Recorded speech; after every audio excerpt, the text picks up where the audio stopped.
Good morning, everyone. If you can hear me, type in good morning. Edric, Liam, Kelly, my early birds, good morning. Cole, good morning. Shivam, good morning. Good morning as well to you again, my friend Edric. Anna, good morning. What is up, Gersha Ranjit, Jaspreet, Ignore, Christopher, Avneet, good morning, my friends. What the hell are we doing today? We have an action-packed class.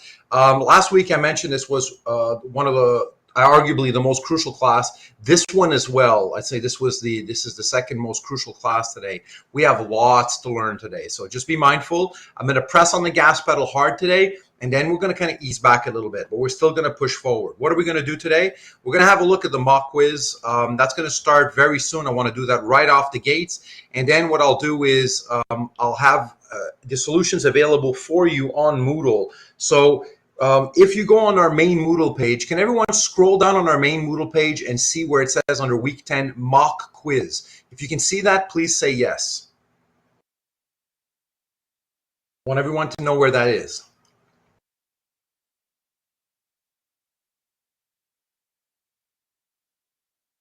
Because I'm really tight for time. Yeah, under week 10, that's right. Under week 10, it should say mock quiz. And I really want to make good use of our time. Okay, good. Well, you're going to go back there in a few minutes. So I want to start this quiz at 10:05. So it's 10:01 right now. At 10:05, I want everyone to go there. You're going to have access to the questions. Right now, what you can see is the spot in which you upload your answers. At 10:05, the questions will become available. I'll click unblind and you'll have access to them.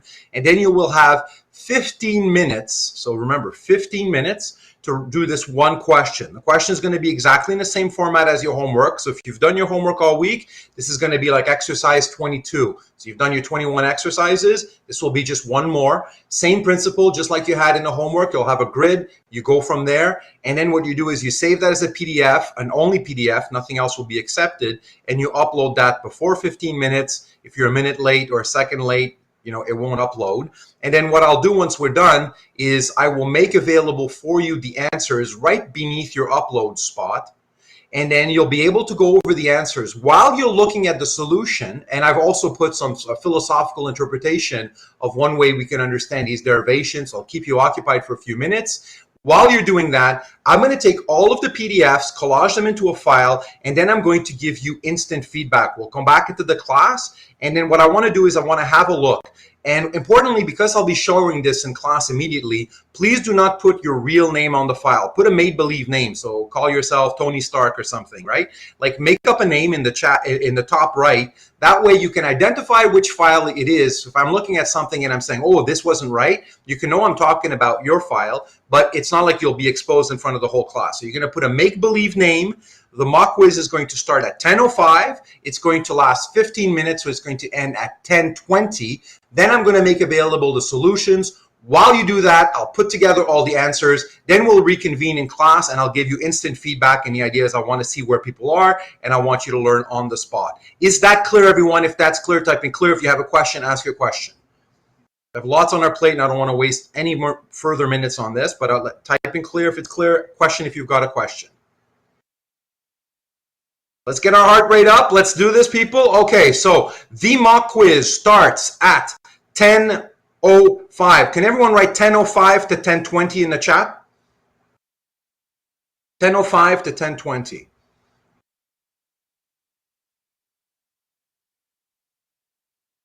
Beautiful. Thank you, my friends. You know what you got to do? Go on the main Moodle page, and we will reconvene class shortly after 10:20.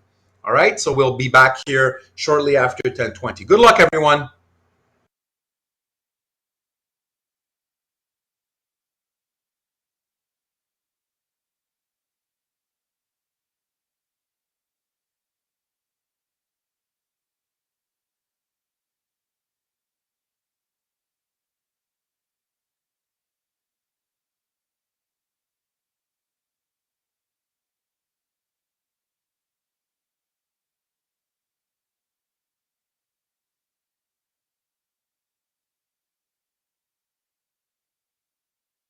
Hello, everyone. I'm back. If you're back, type in back.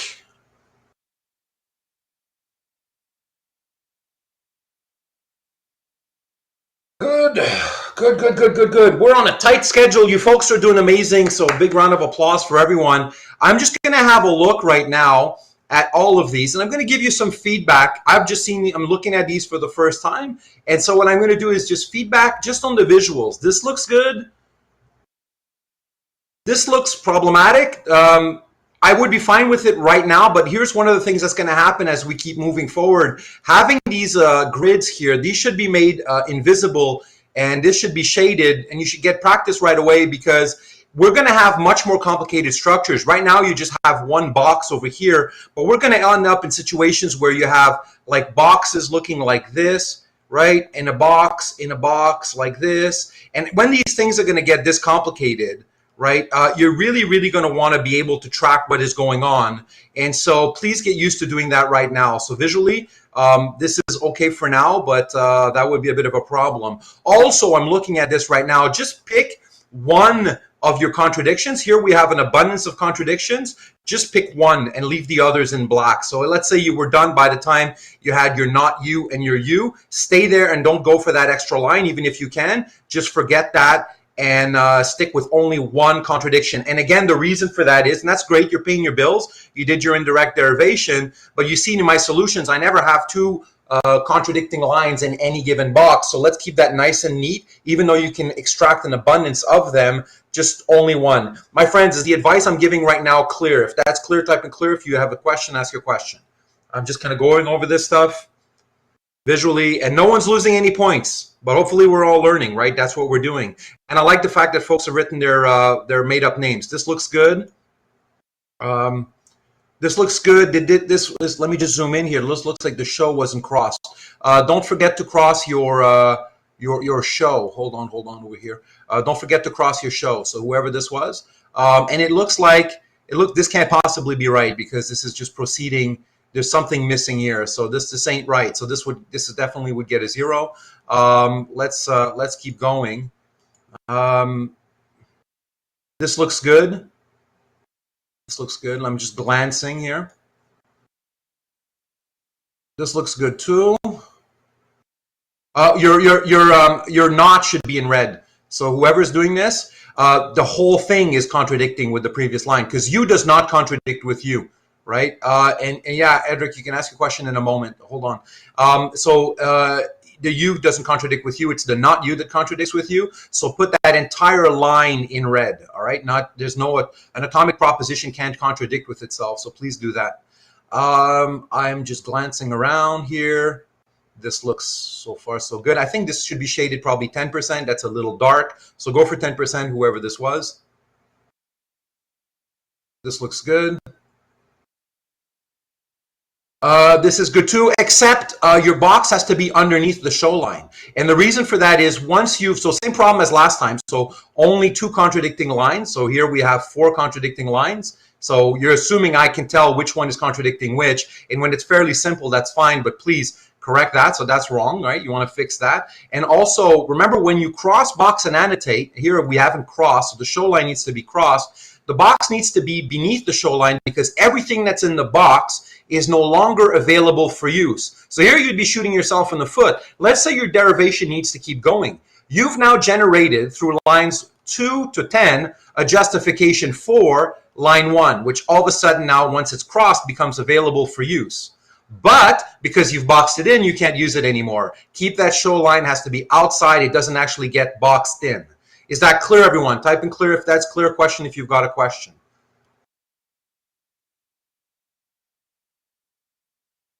Good, good. Looking good. Is this no cross box and annotate? Cross box and annotate. Cross box and annotate. Always in that order. I'm gonna sing that song till it goes into your head. Again, same problem. Too many. You're trying to show me you can do all this stuff. That's actually gonna end up being more confusing. Same problem here. Try to shade that 10% in the long run, but that'll be fine. I wouldn't remove points if you don't shade. If the boxes are all fine and you don't shade, I'm fine. It's just visually you're gonna find it's a little helpful for you as well. But if you want to skip that step, that's perfectly fine. Someone tighten that up. That looks almost like my homework solutions. Looks good. there's a function where you can kind of squeeze this together. This is fine too. Try to have the box around it, the black outline. So whoever this was, try to have your black outline around this. It makes it, again, visually clearer. Although if everything was fine, I suppose I could track this, but please make the box around it. Let's adopt these conventions and stick to them. And speaking of conventions, we're going to adopt and stick to, put a space between your commas over here. So 2, comma, space, 3, comma, and here you put your commas between the lines and the inference rule, but please do that. All right, so good. Some things to fine tune here. Let's keep going. Looking good. This is clearly problematic, so this is just made-up notation. Made-up notations get 0, so Tony Stark fixed that. All right, so this made-up box, that's just nothing's going on here. That's right. Premises should not be here. So whoever's moving these premises around, don't do that. So remember, I made a handwritten document, and which was part of your homework to read, where I devised this into 3 phases. The first phase is setting the table. The second phase is inviting the guests. And the third phase is gossiping. If you go over that document, there's a reason why I put it that way. The inviting the guests is when you have your premises, put all your premises in a batch. All right, so even though you can tell immediately from your assumption over here that you're going to be able to do some really nice MPing with your, that's not a verb, MPing is not a verb, but you're going to be able to do a modus ponens with this premise over here. Hold on. This reflex of trying to get started right away, you're too giddy, you're too excited, you're trying to run out of the gates before the gun has fired. That's going to back off. So please put your premises in a batch. First step, set up your derivation. Second step, introduce all your premises. And then start to tease out new lines based on the ones that you can relate, that are live lines that are accessible to you. My friends, is that advice clear? If that's clear, type in clear. If you got a question, ask your question. Let me just try to drag here, see everything's good. I'm trying to see, my eyes aren't that great, and I'm trying to see the whole thing. Good. And that's it. That is it. I'm going to go back to where we were. Edric, you can ask your question. Folks, this was the instant feedback about the quiz. Ask a question. So if you have a question, this mock quiz, go ahead and ask your question. No, at least Edric has one. If anybody else has one, this is the time. And not so much about the philosophy stuff, because I gave you as part of the solutions is 8, 5 MT good. Yeah, there's different ways of doing it. Right? Have fun doing it. I won't go over the mock quiz. There's different ways of skinning this one cat. Yeah, no problem. Good, my friends. And in addition, you've noticed that in the solutions, I've given you also a gloss on what we can actually do with this stuff. Remember, I'm not actually a logician as my main dish. That's just my side dish. I'm a philosopher. I want to use logic for other means. I hope this was helpful. Let me just pause right now for this mock quiz. Was that helpful, everyone, or do you have any further questions or comments? If it was helpful, type in helpful. If you have a further question or comment, please ask away. No one lost any points today, so like 33 minutes, but like, and it gave me a chance to see, because it sucked to take off points on a real quiz, you know? Good. Appreciate that, Michael. Let me just eat a bit. Have a sip of coffee. Boy, we're on the roll today. Yeah. And this is, did your heart rate go up a little bit? Does this feel like real? Like a made-up thing? Type yes if it did. No if it didn't. Did your heart rate, did it feel a little stressful? Did you experience a bit of stress? Because I want you to experience a bit of stress. In addition to seeing where people are, I want you to feel good. All right, that's the goal, right? Folks feel some stress? It felt real, right? And if you effed up, I remember, was it Avneet said, Avneet effed up, that's okay, fix it. Now you know, watch out for your Wi-Fi. If you don't have reliable Wi-Fi, fix that for next week, right? Because next week's going to matter. And good. That's the idea. Now, 15 minutes is a little shorter, I think, than what you would have if you proportion this. But I really didn't want to spend too much time on this, given that I want to allow for instant feedback. And again, I don't know that a lot of profs do this, but I've built this into my course because I realized that every time it's the first time that I see how you've done derivations, because I can't tell how you do your homework. There's always stylistic problems or little fine tuning that needs to be done. And I hate to have you lose points for me to say something as stupid as everything I've just said. Everything I've just said is fine tuning that's going to take 2 seconds for you to adjust. Like if this concerns you, just twitch that notch, turn that knob, and everything is fine tuned. But at least now you don't lose any points for it, and that's my goal, right? I want you to do well. All right, let's open up the floor about the first homework. Do you have any questions about the first homework? And here I want you to be specific. If you do, please ask me. Tell me which question we'll look at. If you do not, type in clear. So let's open up the floor for the first homework. Let's give some few minutes to that.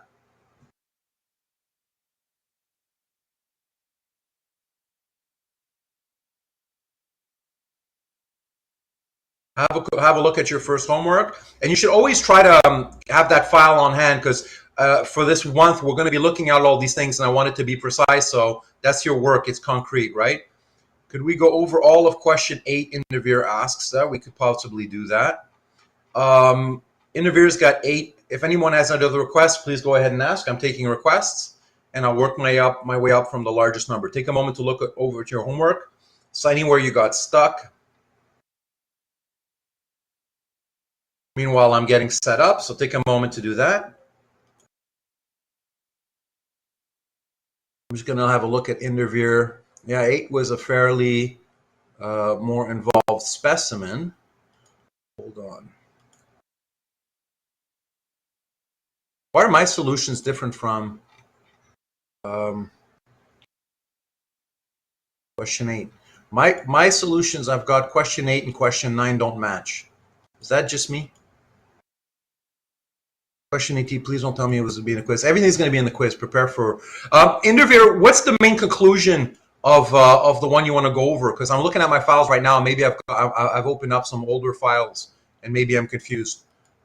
What's the main conclusion? Just so I can spot which ones. And then with not T, interviewer.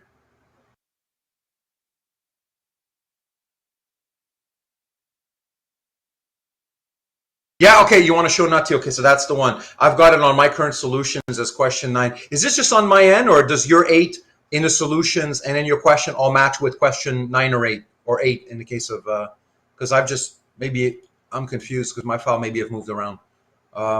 This could just be a formatting thing, because I just open up. I don't open up my actual files when I go in class, because I don't want to mess up the other ones, because then I might have to save. All right, let me just share screen here. We're going to do one together. We'll do this, the one that has the conclusion, not T. All right. Can everyone see this on the screen right now? Type in yes if you can see this. And that should be in your homework. That should be either question 8 or 9. So forgive me if mine over here says question 9. I'm not quite sure what's going on here, but who cares? All right, so everyone can see that. Let me just scroll back down. Oh, that's why these files have already. I realize now I did some work on that in a previous class, and I made the mistake of not. All right, I understand what's going on. All right, cool. So this is question 8.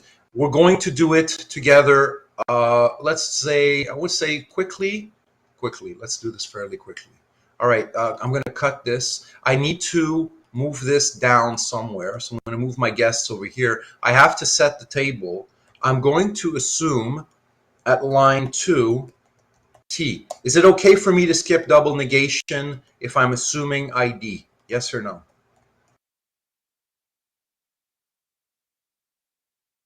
Yes, and only in the circumstance. That's only in the circumstance. I don't need to do the detour of not T, and so on. All right, so that's setting the table. As far as setting the table goes, and if anyone's unclear about what I mean by setting the table, that's because you haven't read the handwritten stuff. By the way, the handwritten document, if you've done your homework, you've read it. Was that helpful? Type in yes if it was. No if it wasn't. I wrote that for one time. I had a student who was completely panicking a long time ago, and I just decided, like, I don't want to lose anyone. And I said, how can I write this as unspookily as I can, right? So that's setting the table. Is anything further I need to do to set the table, yes or no? Am I good? Okay, so let me say, if everything is good for my setting the table, type yes. I'll ask you good questions so your answers make sense. Setting the table is good. Invite the guests. Okay, let's invite the guests. And notice you don't select the line numbers, right? So you just want to select this part over here. All right, cool. Let's bring in the guests. So setting the table, inviting the guests. Please do not separate the guests. Cool. Let's get started. What are some things that we can do? I'm looking at right now 3 and 4 by MT looks like a way in which we can do something. Do we agree? 3 and 4 by MT. What would that give me? Let's say I got not R. That's the negation of my consequent. That's going to mean not the antecedent. So not. And then, oopsie, the antecedent. Copy. Put this here. Perfect plumbers. Am I good? Type in yes if I'm good. Proof me. Now, Edric, you just wrote not S at random. What does that mean? What are we doing with this? What should we do next, my friends?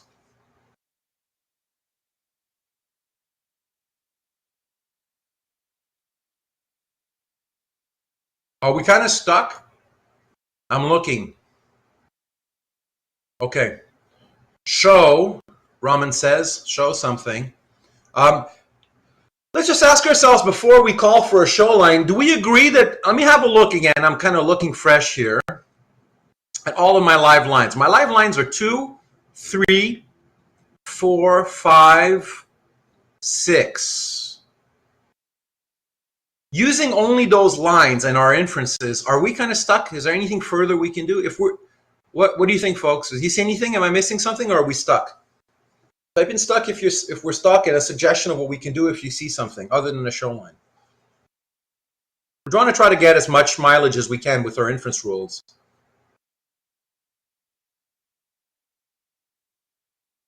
At least want to have a consensus if we're stuck. I want to see that everyone agrees that we're stuck, because maybe we're missing something, and I want you folks to do this, because why should I do the work? Fisher Anjit says we're kind of stuck. DD and 6. You can't.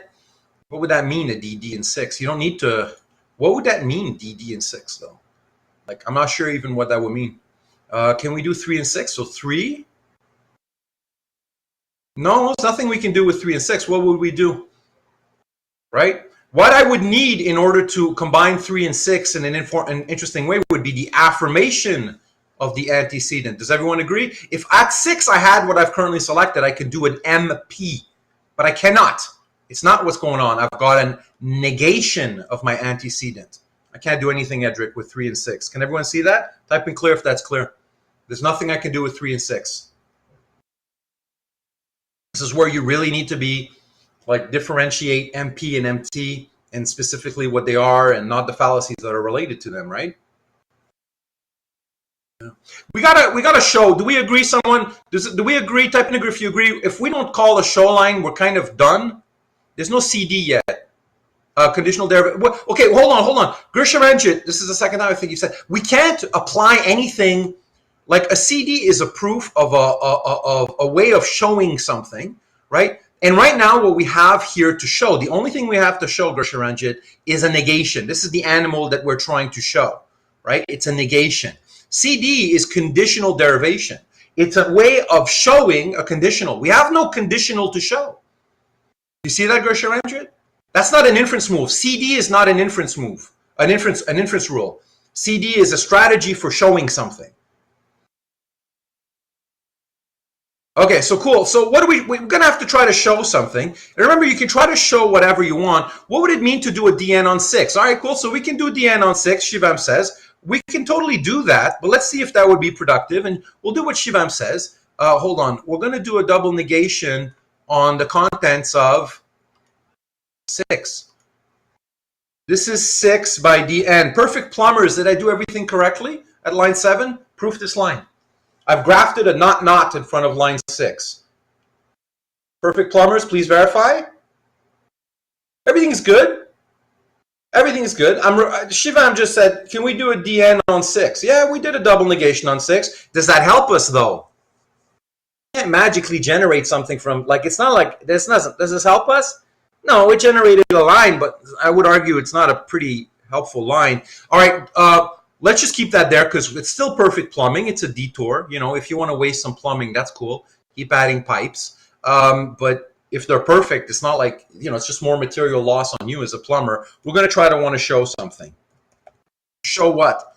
What the hell should we want to show? Notice here the strategic thing. You can try to show whatever the hell you want. It doesn't mean you will show it. So now we want to try to show something that would get this moving again. What should we try to show? What would be useful for us to get things moving? And clearly you have the solutions, right?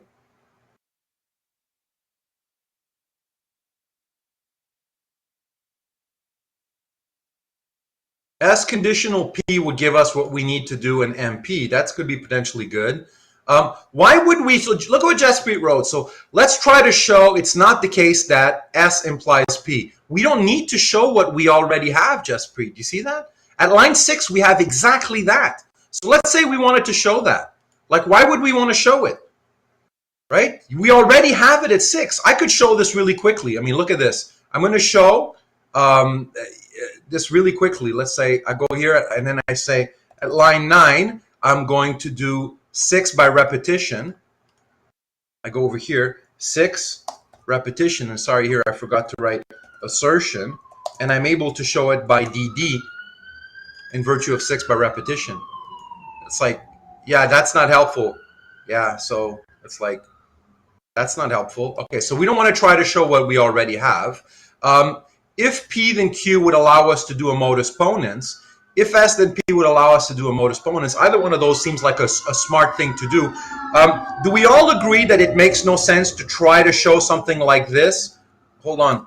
Try to show something like this? Do we agree that that would be stupid? Because it's essentially what we wanted to show here. Do we agree? Type in agree if you agree. Like, there's good choices and bad choices. This would be a bad choice. It's just, you want to generate lines and go in circles. More power to you, right? Yeah, that's not a good choice. Just kind of like this it's not like, it's not going to be helpful. This would be a nice choice. If we had that, we could get moving. If we had that, we could get moving. The contents of these particular parentheses, we kind of have to unlock them. We're not accessing them yet. These would be judicious choices. I'm going to put them in orange. Can everyone agree that if we tried to show either of these things, things would start moving? Type in clear if that's clear.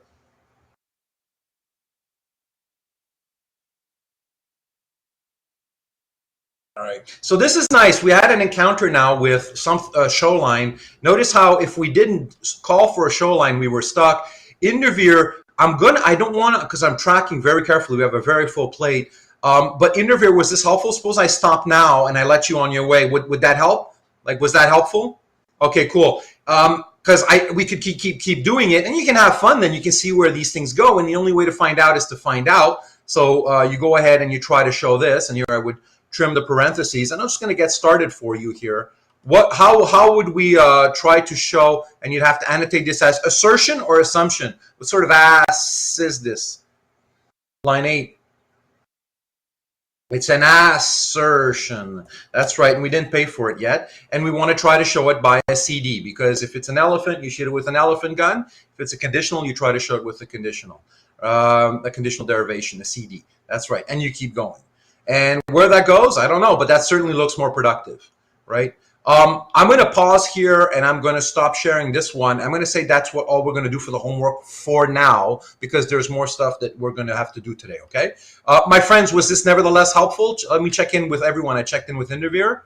But was this helpful?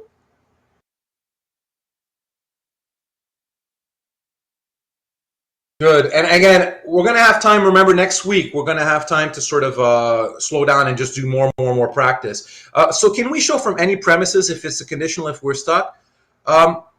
You can try to show whatever you want, but don't try to show what you already have. So a premise would be something you already have, right? Gersheranjit. So you can try to show whatever you want if you're stuck. The thing is, if it's unproductive, you might have to backtrack. You do the undo, and you might be like, this was not productive. And the only way to find out is actually try to see if it gets you unstuck. But yeah, just don't try to show what you already have. I don't know what can show from any premises, right? You can try to literally show whatever you want, including, let's say, the antecedent of a conditional or the whatever of anything. Gersheranjit, is that helpful? Just don't try to show what you already have. Yeah. All right, so that's good for the first homework. If you did 3 a day, I think you're on you're on the right track. Remember what we did last week.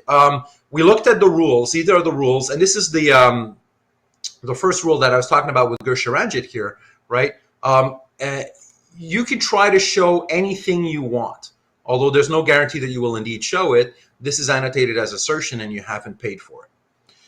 However, a line with an uncrossed show cannot be used in inference rules. Once a line has been shown, it can be used. However, all the lines in the box beneath, this was something we have to make sure of, right? Beneath the show line can no longer be used. And you really do have to box, right? That's part of the method. You will often have to build a derivation within a derivation, and all the show lines must be crossed in order for the derivation as a whole to be complete.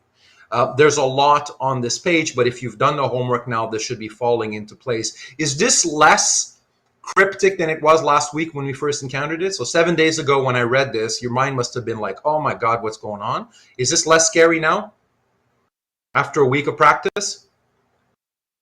Let me check in with everyone and their fear level. I want the fear level to be sloping down. It could still be, you still be a bit afraid, but I want confirm that there's a downward slope from your fear. Yeah, you got to cross box and annotate. Cross box and annotate. All right, let's have a look at 6 more inference rules. Remember last time we said that there are 10 inference rules in all that we'll be using. And inference rules are nothing but a way of reassembling what we know and in 100% certain fashion, inferring with 100% certainty from what we know to what we know further, right? That will be the conclusion. We want to move from what's on the left to what's on the right. And I use Lego blocks as of a nice kind of non-scary example of what it is that we do when we reassemble things. We just want to know, how can we reassemble this as perfect plumbing? And this would be perfect. If I gave my kids what's on the left, they could totally do what's on the right without making stuff up, without BSing, without inventing, without guessing, right? This is the same idea that we did, right? We've got all our blocks here and we're able to reassemble into this. We've got, if you've got any situation that looks like this, and remember these scale, right? What counts as the consequent, what counts as the antecedent, these could be compound propositions, right? You can reassemble into this. Likewise, if you have this, clearly you can have this, and vice versa, right? So just so you know, this goes both ways. And this one obviously is a no-brainer, right? You're entitled fully to repeat something. That's not a problem. And we limited ourselves to 4 inference rules: MP, MT, modus tollens, double negation, and repetition. Today we're going to add these 6 further ones, and when we're done adding these, we are done for the month. We're done for the course, actually.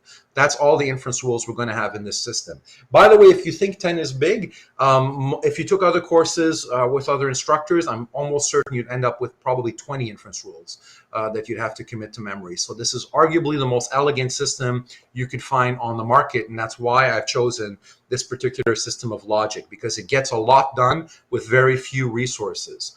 Let's have a look at all of them. Let's imagine you have a situation like this. You have a compound proposition that says blue block and purple block. Well, then you can infer with 100% certainty the following conclusion, namely purple block. I mean, think about it. Like if you said, let's give this an interpretation for a moment, right? Well, imagine you said, for instance, that, well, who went to the party? Brad Pitt went to the party, and Angelina Jolie went to the party, right? That'd be surprising, but let's say they both came.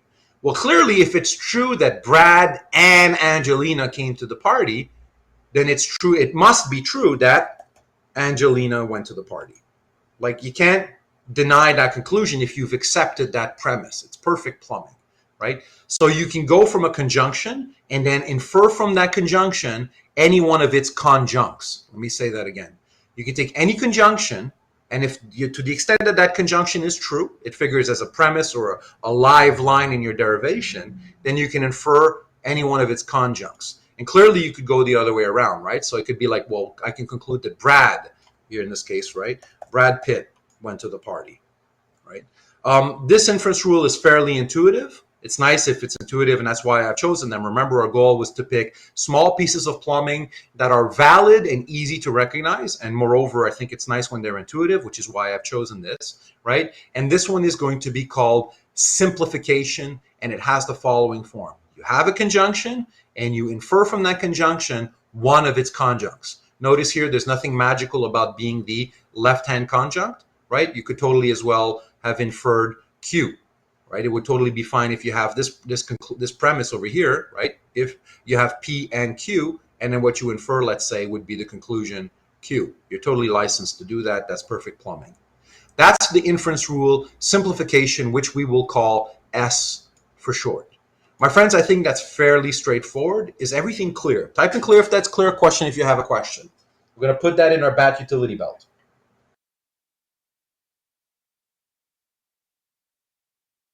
Good. Here's another one. Well, let's say you said the following. We said that, hey, Joe Biden is showing up to the party. Brad Pitt is showing up to the party. Then you can infer that Joe and Brad are showing up to the party. You can totally do that. So if you have a situation, it's kind of like the reverse movement of what we did, right? If you have one thing that you know is true and another thing that you know is true, then clearly you can infer with 100% certainty that any compound proposition which would assert the conjunction of those two things would also have to be true itself. The whole conjunction would have to be true, because figuring at the top guarantees that it's true. Figuring out at the top here guarantees that it's true. It's a live line or a premise. That would mean that you'd have true, true, and we know that the whole conjunction would end up as true. I mean, you can infer that with 100% certainty. Another way of saying that would be that implicit in here is an and, right? The fact that you say, oh, I accept this and I accept that, there's an and that's operative over here. And so you can put that on a horizontal line. You can collapse these two onto one line. And that's going to be an inference rule. And once again, notice here I've put blue and yellow. It could go the other way around, right? That's going to be called adjunction.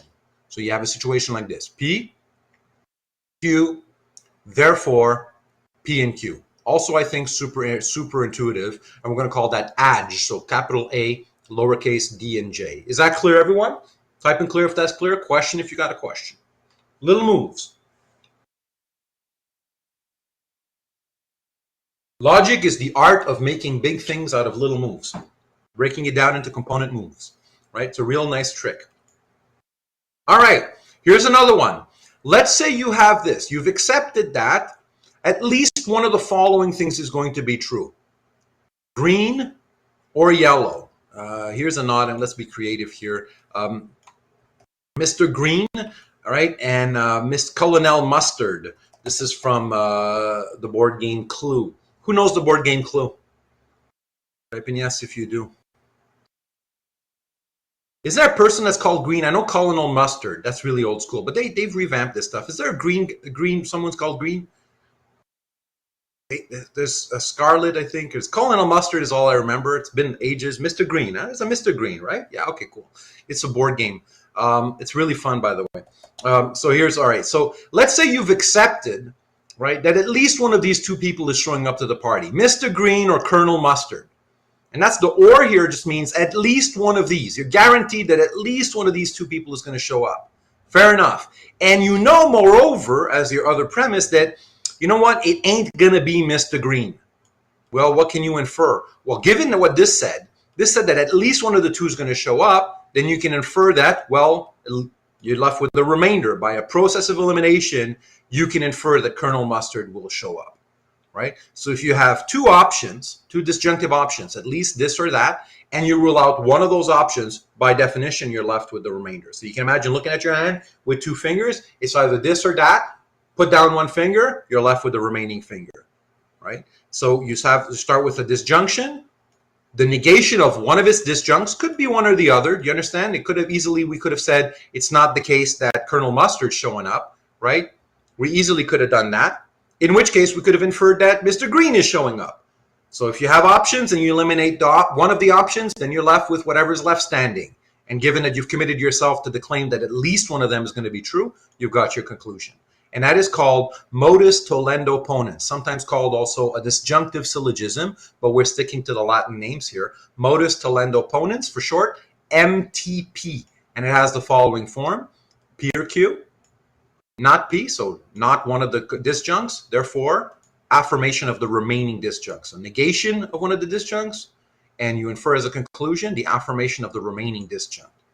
Fairly straightforward again, and it's a move that we use often in our own reasoning, right? It's the killer was either, Jason or Freddy. It wasn't Jason, well, therefore it must be Freddy or something like that. Detectives use that all the time. They have a short list of potential, criminals, and then they narrow it down, and then they eliminate, and then by process of elimination, you're left with whoever is standing.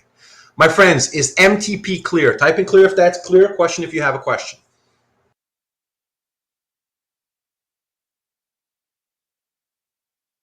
Again, these are moves that you've done already. You've all reasoned according to an MTP. You've all done all of these moves in your ordinary folk reasoning, right? It's just now they have a label. Well, here's another one, right? Okay, so suppose you know that Mr. Green's showing up to the party, right? Good old Mr. Green, right? Mr. Green. Mr. Green is showing up to the party. You know that for sure. Well, then you could promise to somebody else, for instance, right, that either Mr. Green is showing up to the party, or I don't know what's a good name for red. The Scarlet Witch. Scarlet Witch is showing up, right? Or Scarlet Witch. Well, why are you promising Scarlet Witch? Well, your promise is guaranteed to be true.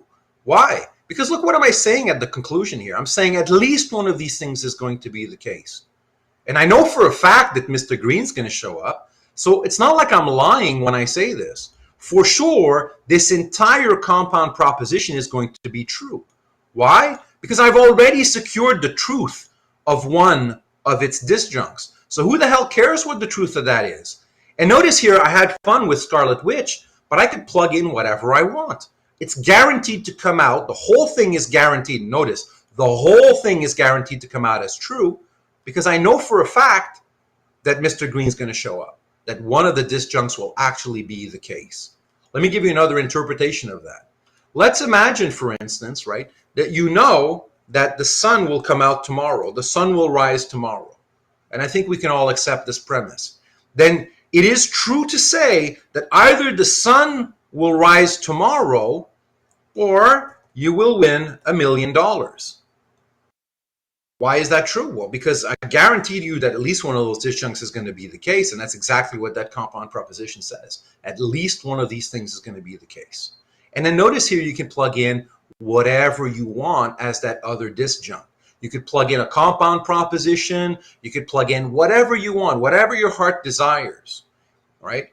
And as a result of this nice move, we can sometimes introduce new contents into our derivations and get them moving. Notice that they're still locked into this entire compound proposition. So you would have more work if you want to sort of unlock these juicy contents that presumably there's a reason why you wish that into being, right? You grafted that through disjunction. You'd have to do more work, but potentially you can now see, I think, why this move is going to be helpful for us, right? So you can infer from something, or whatever you want. And I mean the whatever here, right? Like whatever you want. And folks are always a little surprised when I say whatever, kind of like I said, you can try to show whatever you want. I mean the whatever. Here in this move, you can graft with a disjunction, whatever you want. It doesn't have to even to be reasonable, right? The only thing is, what you're actually going to end up with, though, don't forget, is the whole compound proposition. I didn't say that from the premise green, you can just infer, let's say, just the whatever. Right? It's not like you get to have a magic wand and you can have whatever contents you want. From green, we cannot infer whatever we want. That doesn't work. That would be invalid. That's about as leaky a plumbing as it can get. However, this is perfect plumbing. And that is going to be called addition. And it has the following form. Notice that we call it A lowercase dd, right? From P, you can infer that P or Q. This one's a little more surprising, but it's perfectly reasonable. If you can see why it's reasonable, type in clear. If you've got a question, ask your question. And everything hinges on what we mean by or, right? We mean by or at least one. Ask your question. Can you create additional arguments with this one? I don't know what you mean exactly, ignore. Do you mean by that, can you, I'm not quite sure. Can you refine that, ignore?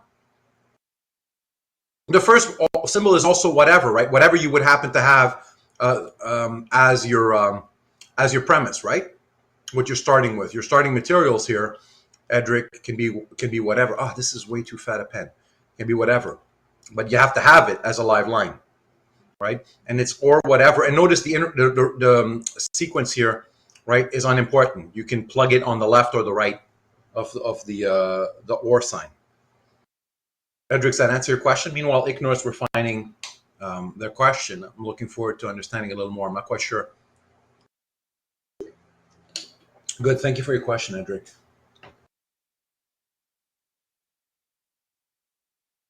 And a lot of these things we'll see what they mean when we practice them. But let's see if we can wrap our minds around what Ignor's question is, because I'm sure it's interesting. So long as P exists, you can add whatever. That's exactly right, Edric. So long as P exists, you can add, ADD, right? Whatever you want. So long as, remember here, it's an or, right? So not an and. Ignore asks for the whatever, you can put whatever argument, not an argument, a compound proposition, Ignore. So we want to use these words carefully. But you just can't use it until you work to get it. Like, exactly, yeah. Ignore what you said is correct minus the, compound proposition, right? So let's just be 100% clear here. What we have on the right, what I've underlined here is not an argument, right? This is a compound proposition that serves as the right-hand disjunct of another compound proposition, which is itself a disjunction. Yeah, that's why I got confused, Ignore. Ignore, does that clarify things? Yeah. It's always surprising to folks, but really it makes sense, right? If I'm guaranteeing you that the sun will rise tomorrow, I can make a compound proposition that, you know what? I guarantee you that at least one of the following two things is going to happen tomorrow. The sun will rise, or I will grow wings and grow to 10 feet tall. It's like, yeah, that entire promise is I guaranteed to come out as true. Because so long as the sun rises, I can tick that box and say, see, at least one of those things came true. Good. This is another no-brainer, and we have only two left. It's the following. Let's say you have a situation where, as one of your building blocks that you're working with, right, so one of the starting Lego blocks, you have a conditional. And you moreover have, as another live line somewhere, either as a premise or something you inferred, right, something that you already know. Remember, so the stuff that you already know are the live lines. You're entitled to work from them. Another conditional that basically reverses the antecedent and consequent. Well, then you can take all of that and you can infer then a biconditional or equivalence. You're entitled to do that. So for instance, if I say, you know what, whenever Clark Kent, let me have some fun, right? Whenever Clark Kent, so when Clark Kent is in Surrey, Superman is in Surrey. Interesting. I mean, that's interesting in and of itself, right? And then you could also say, I've also observed that whenever Superman is in Surrey, it turns out that Clark Kent was also on assignment in Surrey. So if Clark, then Superman, and if Superman, then Clark, then I can have fun and I can collapse this and say, well, Superman and Clark are equivalent, or whatever is true of one would be true of the other. Right? And you'd have to stick in here, they're not people, they'd have to be propositions, right? Clark is not true or false, it's not a proposition, but here you understand that that's short for Clark is in Surrey. If that's true, if Clark is in Surrey, right? And if you agree that if Clark is in Surrey implies that Superman's in Surrey and so on and so forth, then the truth of one or the other are going to follow. You can't have a situation where it's true that Clark is in Surrey and it's false that Superman is in Surrey. Clearly, if one is in Surrey, then the other is. Likewise, you can't have a situation where Clark isn't in Surrey and Superman is in Surrey. Now, you could totally have a situation where neither are in Surrey. That's perfectly fine.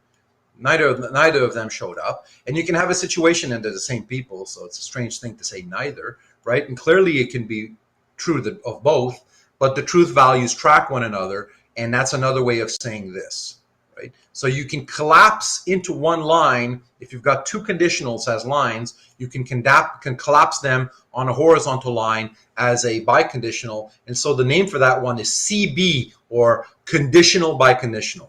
Again, fairly intuitive. I don't know that I have to say much about them. If that's clear, type in clear. If you've got a question, ask your question. You at least need the two, though. And notice again, there's no order of priority in which they show up. This is unimportant. Moreover, they could be separated by a bunch of other lines in between. But what is important is that the contents have to match perfectly. So whatever's on either side here, it has to be exactly that other thing on either side in order for you to collapse them. Like if I had a situation where what I had was this, right? So I have if P, then that's supposed to be a tilde, not Q, then I cannot, it is impossible for me, it would be an invalid, it wouldn't be perfect plumbing for me to proceed from those premises to the conclusion. That would be wrong, right? I would sound the buzzer and you get 0 in your derivation. Why? Because if you look closely here, the consequent over here is not identical to the antecedent over here. They have to be identical, otherwise you can't collapse them. And the final move that we're going to look at and put in our utility belt is the following, and it's fairly straightforward. It's the reverse motion of what we've seen. If you do have a biconditional, then you can infer with 100% certainty one of the conditionals that it is sort of implied in it, right? To say, for instance, that let's say Ted is a bachelor, right? And he's an unmarried. To say that he's a bachelor is just to say that you're an unmarried male. That's exactly what a bachelor is, right? An unmarried male. Then you can infer that if someone is a bachelor, right? Bachelor, then they are an unmarried male, right? That's it. You can unpack that this way. And it goes both ways. If it is true that a bachelor and unmarried male mean the same thing, right? They're equivalent. Whatever claims you say about one are true about the other, vice versa, right? Then you can unpack the opposite one as well. Notice here that the opposite one, the one that runs this way, we always put our conditional arrows heading from west to east, right? And so you'd have to move over that blue block over here. That being said, it's perfectly implicit in the premise, so you can extract it as a conclusion. And so what you end up with is the reverse motion. Biconditional conditional, or BC. Proceeding from a biconditional or equivalence, you can extract one of its conditionals.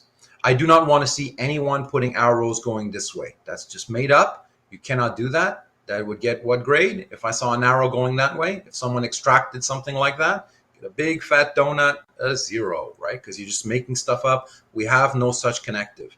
But there would be no problem, and I do occasionally see that, but hopefully I will never see that. But we do have a perfectly legitimate connective called conditional, which allows us to do this. And that is our final inference rule. Biconditional, conditional. And what we end up with is our utility belt with all 10 of these things. MP, modus ponens. MT, modus tollens. DN, double negation. R, repetition. S, simplification. Adj, adjunction. MTP, modus tollendo ponens. Add, addition. CB, conditional biconditional. BC, biconditional conditional. My friends, could everyone go on our main Moodle page under Course Essentials and open a little file that says all 10 inference rules and 5 theorems? Please open that. Tell me when you've opened it. It should be exactly the file, the PDF that you have on the screen right now. So you go on the main Moodle page under Course Essentials. I've made that available. Type in yes once you've opened that.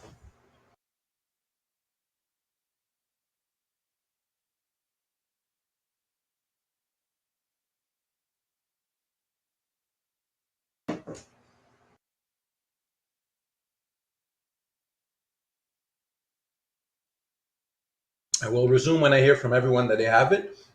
Meanwhile, I'm going to have a bite of my spinach samosa that I have next to me because I'm hungry. Need energy. Okay. Looking good. Remember 7 plus or minus 2? That's about the number of things that we can hold in our minds. Now we have 10 inference rules. It's supposed to be a 2. 10 inference rules is more than 9. So this is stretching the limits of what you can commit to memory, but you can figure this out. I do not want you to be reliant on consulting this page. The reason for that is if you do not commit to memory these 10 inference rules, you are going to not have them in your RAM, so to speak, your random onboard memory as opposed to your ROM, right? They won't be in the back of your mind as you do inference rules, as you're doing these derivations. So what you need to do, your first order of business, like tonight, you need to start dreaming about these things. They need to really be seeping into your subconscious, because when you're going to be doing derivations, all of them have to be available in your short-term memory so that you can see what works and what doesn't. If you completely neglect one, let's say as far as your phenomenology is concerned, as far as how your mind works when you're doing derivations, you completely forgot this one. Like when you're thinking about your derivation, you completely neglected to remember this one. And you can't always consult the summary sheet. You're going to be screwed because maybe for all we know, right, the thing you really need right now is right over here. It will be that one. But you don't remember that inference rule. You've neglected it. And why have you neglected it? Because you didn't memorize it. And so what I want you to do is I want you to memorize these. I want you to be able to at least generate an instance of them with P and Q, right, on demand, and to tell yourself, let's say, as also as a slogan, what they mean. So you can say here, right, given any disjunction and the negation of one of its disjuncts, we may infer the remaining disjunct. You say something like that, right? Do that, otherwise you're going to be screwed. This is advice. I'm now your coach. I'm not your referee. I will be your referee when we do the quizzes and the final exam. All right. But that's the piece of advice for you. I've seen this happen a lot. Right now, it's perfectly normal that you don't know them all. So you keep that file handy. My friends, is that advice clear, or do you have a question? If that's clear, type in clear. If you got a question, ask your question. I'm warning you, because you will be like, oh, damn, I forgot that one. It's true. It's true. And the reason for that is because, you didn't memorize them. But right now it's fine to have the sheet. All right, let's have a look at this. Let's see if, and you can start consulting the sheet, but the sooner you sort of take off those training wheels, the better. Which inference rule was used to generate line 2? Line 2 used line 1, and then it did something. Which of our inference rules was used? And here we're going to use only the 6 new ones, let's say. Let's narrow it down to that.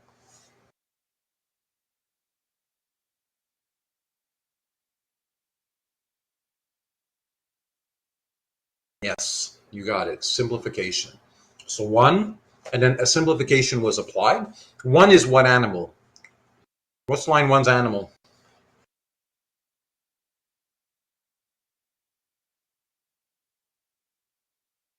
Thank you, my zoologist. It's a conjunction. And if you have a conjunction, then you can infer as a standalone thing one of its conjuncts, right? So clearly, if it's true that this, whatever this is, right, it's not the case that P or Q and, all right, if R then not P is equivalent to S, then clearly you can infer just one of its conjuncts. And notice you could also infer, this other conjunct as well. You could totally generate as line 3 whatever the hell this was as a standalone thing. And once again, you would say 1, and by simplification, you got that. One of the reflexes I'd like you to develop, that's not a 5, that should be an S. One of the reflexes I want you to develop is whenever you see a conjunction, simplify it. Just generate more lines for yourself. It's going to be of use. So no matter what you do, have that reflex. It can't hurt. My friends, is what we have on the screen right now clear? If that's clear, type in clear. If you're stuck or lost, you say lost.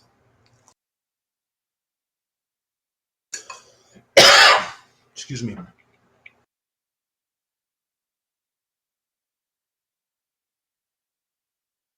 Uh, Can you ask a second argument? There's no arguments right now. So yeah, the second conjunct. Yes, Edric. That's exactly what I said. If you meant by argument the conjunct, yes. Yeah. Again, we got to be clear on our terminology. Yeah, cool. Yeah, the right hand conjunct, totally. And well, once you have this conjunct though, for what it's worth, let me just ask, because I want to clarify a potential misunderstanding what Edric just wrote. Suppose we have just this. Hold on. Can we apply simplification to what's present right now in front of us? Yes or no? Is this the sort of animal on which we can apply S? And here I want to make sure, because I just reread what Edric said, and I just want to make sure we don't have a misunderstanding here. You can't apply a simplification on this. What's the only inference rules actually given our 10 that we could apply on this? What's the no-brainer inference rule that we want to apply on this one? BC, yeah. You might want to sort of decompress that one into its two constituent conditionals. Yeah, that's BC would be the no-brainer here. You could also, DN and R, but that's not super helpful. Good.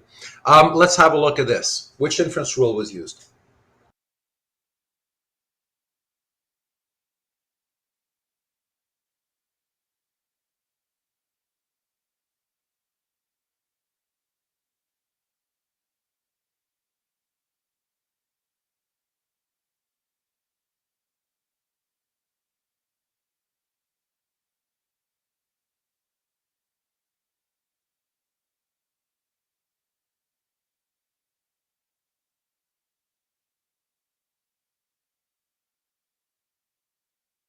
No problem. No problem. No, this is a space where we work, my friend. If we were in a dojo, sometimes you slip up, right? Still a champion. Still a champion, Cole. MTP, totally. MTP. You not only could you do an MT. The MT stuff. No, there's no MT after.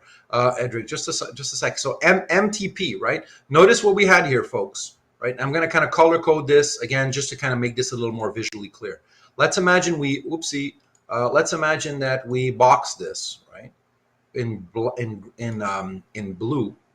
let's imagine that we box this over here in pink. Well, what does line 2 tell us? It says not whatever was in the pink box. Notice I've kept my tilde, my negation sign on the outside here to say not, and you notice the contents of these these pink boxes are identical. Well, what does that infer? What does that allow us to infer? Well, what's left standing? What's the option that's left standing is this. It'll either be this blue box or this pink box. It ain't going to be the pink box. Therefore, it's going to be the blue box. My friends, is everything clear or are you lost? Type in clear if it's clear, lost if you're lost.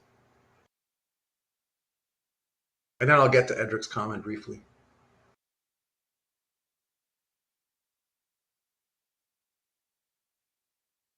So could we do an MT on anything? So could we do a modus tollens? Could we do an MT on anything that's currently on the screen right now? Is there anything on the screen right now where we could do a modus tollens? Someone mentioned briefly MT. Is there anything right now at lines 1, 2, and 3 that would allow us to do an MT? Yes or no? See if we know our inference rules from last week.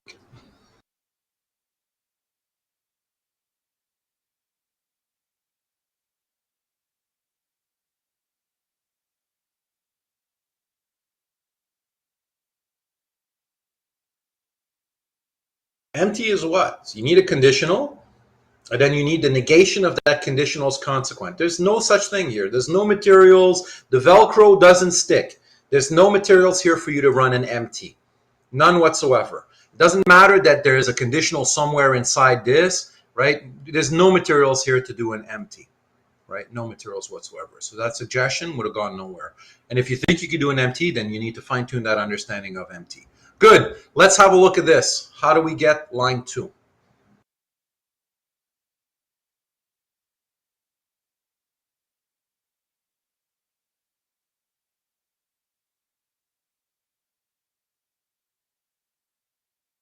Addition. That's right. ADD.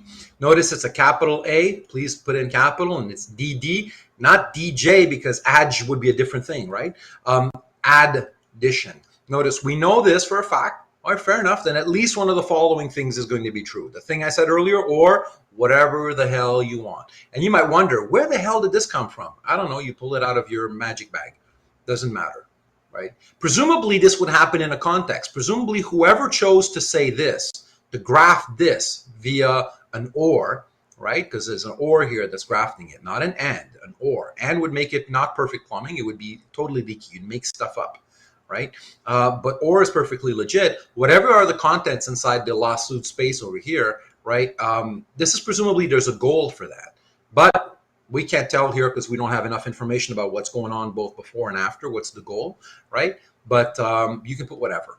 Right. So if someone's wondering how the hell did this not Q show up because you don't see any not Qs anywhere, just it got pulled out of thin air, my friend. Pulled out of thin air. That's perfectly fine. My friends, is that clear? Type in clear if that's clear. Lost if you're lost. Question if you got a question. Could have been whatever. You got free reign. That's right. You got free reign. But again, the constraint on that, and you'll see it's not a magic wand, right? It's now you're stuck with a compound proposition that's a disjunction. So it's not like you can get whatever you want. There's no get out of jail free card in logic, not in deductive logic, only in abductive logic. All right, what the hell did we do at line 3?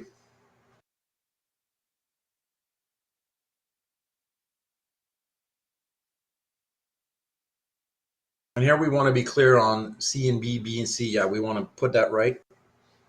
Yeah. So what we did was we collapsed the two conditionals into a biconditional. Yeah. So CB. Yeah. Notice here, right? This is exactly what this is over here. Let me color code this, and this is exactly what this is over here. Terrific. Then we can collapse them on a single line using an equivalence. I love when people say, I see. This is like my favorite moment, Anna. Is everyone clear or are you lost? Type in clear if you're clear, lost if you're lost. Just want to deploy our new tools. Use our grappler gun, our bat utility belt, or smoke pills, or whatever. The whole thing. Good. Good. All right. What's going on here?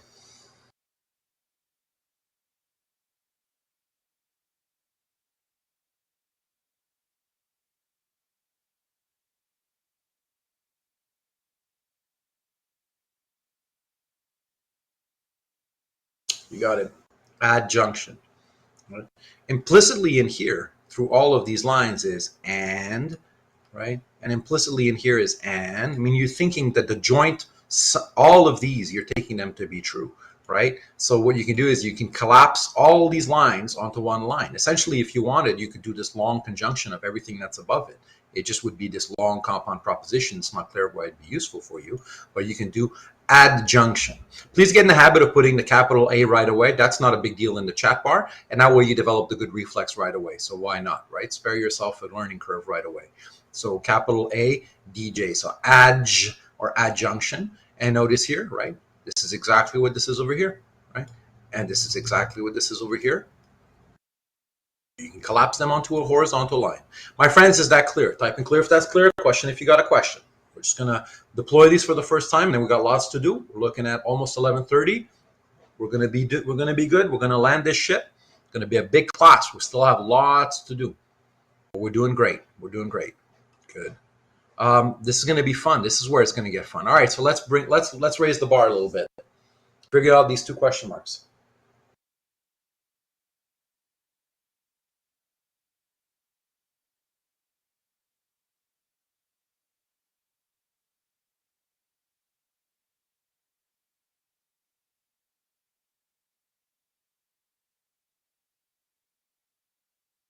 And then figure out line 4. Ignore.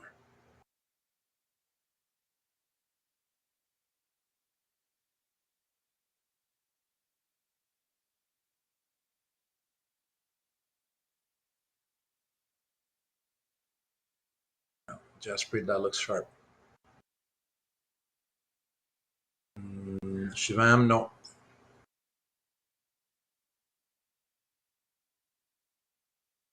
Everyone try to make mistakes in the chat bar, right? That's the way to do it. I want to right away start deploying these tools. No one's losing any points. No big deal, man. No big deal. What's going on here? Add, and then on line 4, adj. So notice here, 1, take Q. That's my Q over here. And then or whatever the hell I want, right? I'm entitled to do that. So that's adj. And then that's legit now. So that becomes a line, right? Line 3 is now a live line. And I take that and I collapse it with the line 3. So I take 2 and 3 and I say adj, and I end up with this. My friends, can everyone see these moves? Type in yes if you can see them, no if you cannot. The ad's actually, it's not chaotic. It's not probabilities even, because there's no probability. Like whatever you're going to graft is really, it's the Wild West, right? There's not one particular thing that's more probable in a strict sense of probability. Yeah, and it's still perfectly deductively valid. Yeah. I only have some yeses from Shivan, Cole, Anna, Spencer, Michael. Let me check in with Gersha Ranjit and LJ and Liam and Dimitro and Bardia. Is everyone good? Can everyone see this? If you can't, it's no big deal, right? like I'll just give you another gloss and we'll fine tune this right away. And cool. All right. Terrific, my friends. Good, good, good. All right, let's have a look at this. Last one. Figure this out on your own. Don't type it right away. How the heck did we get line 4? How the heck did we get line 5? And how did we get line 6?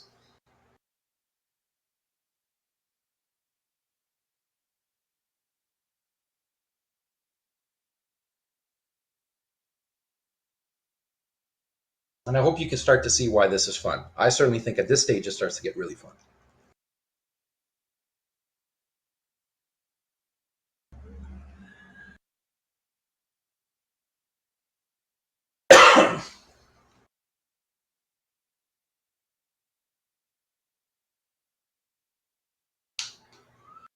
Just arrange it and see value. You might want to say which line, dot, and then you might want to say what you have to say. Kind of like what Edric said.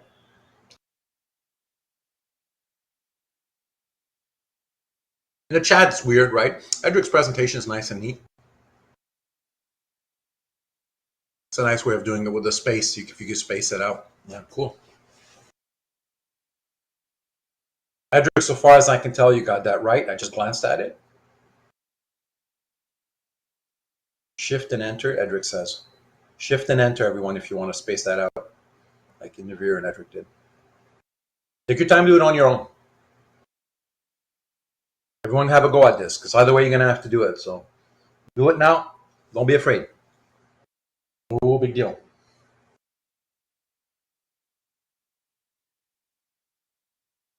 And you want to try to write that out somewhere on your screen for yourself. Feel that muscle working, right? Good stuff.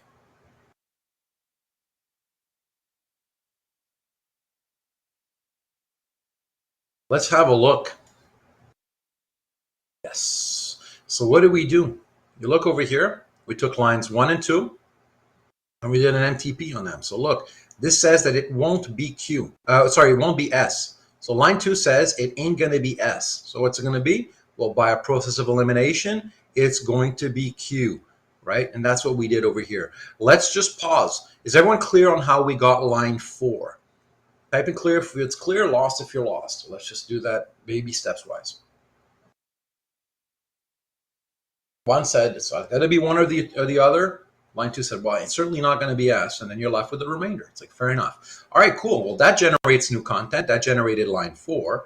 Now, clearly someone has a goal, but at line 5, they said, let's just graft a not in front of that. Why are they grafting a not in front of that? Well, you can see they're setting up a big shoryuken, right? They're setting up an MT. At this stage, once they got line 5, and you have to go through that detour, then they can say what? They can say, well, look, this is saying it's not the case that not Q. Now over here, I've got not Q. Now all of a sudden, I can run an MT on lines 3 and 5, and that's going to give me the negation of the antecedent, right? And that's going to be line 6. I think line 4 goes without saying. I think line 6, once you see it this way, it becomes clear. Type in clear if that's clear. Question if you got a question for how we got line 6. And importantly, you have to do that detour. Like if you didn't do the detour, this is an interesting, what happens if, and let's not see what else we could have done, right? Let's just stick to what we actually did do. What happens if you skip line 5 and you go straight from line 4 to line 6? What do you get? A little snack called a donut. What do we get? A big fat 0. That's right. That's right. This is not an instance where you can skip double negation. You have to set up the kill. Right? You cannot proceed. You cannot run an MT on this. It's not possible. You can. Nice. Oh, Jaspreet, nice donut. Thank you, my friend. This was the baby steps for this. Let's just pause. So far, so good, everyone. How are we doing in the class? It's 11:33. How's your brain? We got a little. I'm going to push forward till the end, really hard. So I'm about to press on the gas pedal. How are we doing with the energy levels? This is going to be a tough class again. Need more coffee, right? Yeah. Speaking of which, I'm going to sip my coffee. I got all my gear. We're doing good. We're still hanging in there. Good, good. All right, I'm going to talk about the following theorems really quickly. just because I want them to be there. They're not that complicated to sort of discuss. There's some nuances to them, and we'll revisit them next week. But I just want to make sure that I've at least given them a gloss. If you were to, and I'm not inventing the system of logic, go back to the textbook from which I'm ripping off these 10 inference rules, you would see something like this. How's your fear level when you look at what's on the screen right now? How's the old fear level? 1 to 10. Like 1 is you got no problem, 10 is you're a little terrified. How's the old fear level? On a scale of 1 to 10. I'm showing you like 1 to 10. 10, you're freaking out. This is welcome to what we're going to do next. So you're going to all to commit this to memory. This is what we're doing from now on. Everyone, so I want you to know what T0101 be. Right, so this is so if you had the textbook from which I'm working, this is what you would have, right? It's pretty high. I think the fear levels, right? Well, okay, so look, this is much less scary. The reason why I showed you what I just showed you, a quick little detour into the world of fear, right, is to understand why I'm picking these numbers over here. These numbers, that's me plucking from the long list. And notice here, there were 115 to choose from. That's from the first edition, Techniques of Formal Reasoning by Kalishmar and Montague. If you do the second edition, I think they have, these are all called theorems. There's, I think, 130 something. They've added more. I'm plucking 5 out of them, and I want you to understand where these numbers are coming from. And just so you know, right? So it's like not me making stuff up. But I want us to have in our BAT utility belt the following things. Yes, actually, Hannah, I could, from memory, like tell you, and not just can I tell you from memory, I can even tell you some of the Latin names for them. Yeah, so this is effed up, believe it or not. So what I'm going to put in this in your tray, in your box of tools here, are the 5 following things. Let's have a look at all of these. What animal is line 1? What this thing here, T37, theorem 37. What animal is this? Let's make this less scary. Good. What's T40? What animal is T40?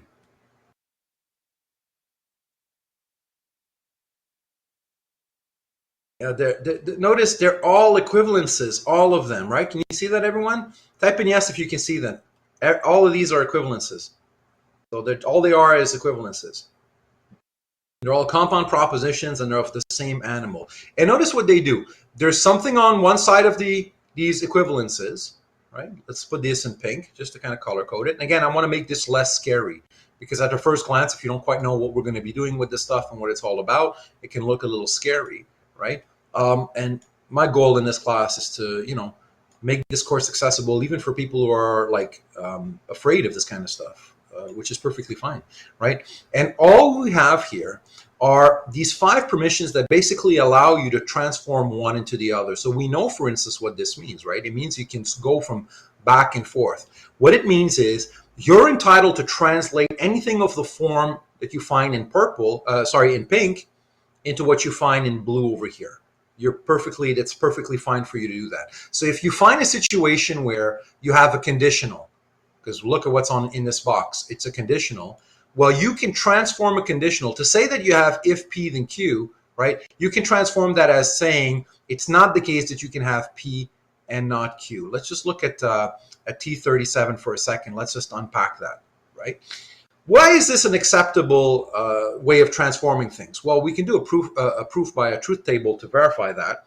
But let's imagine, for instance, that I say the following. Let's imagine that instead of, if P then Q, I were to say the following. I'd say, if you cut off my head, and then I can't do my sign here, right? So cut off my head, I'm going to say implies dead, right? So if you cut off my head, then I'm dead, which is a conditional, and moreover, I think it's a true conditional, right? If you cut my head off, then I'm dead, and the implies here is my arrow sign, all right?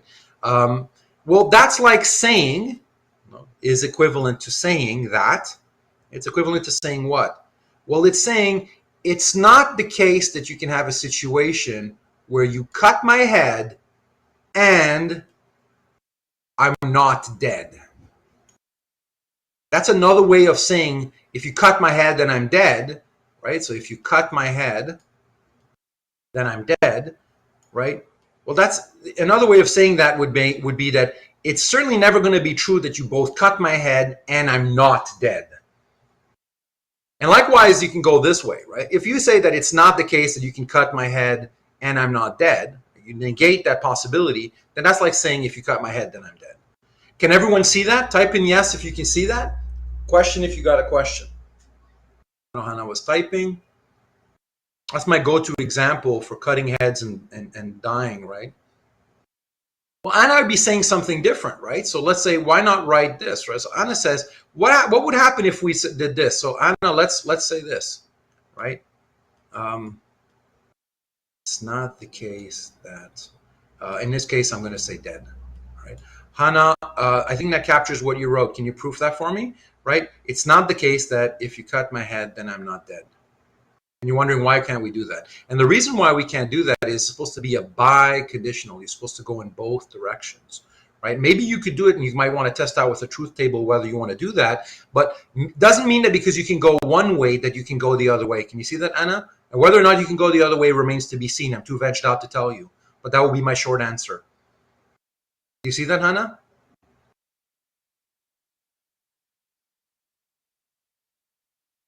Yeah. So that'd be my short answer. Other than that, you can have fun. One of the reasons, Hannah, why you have so many is because maybe you've got a biconditional on your hands, right? It's like this would, like you can actually go through this list and look for what you just said.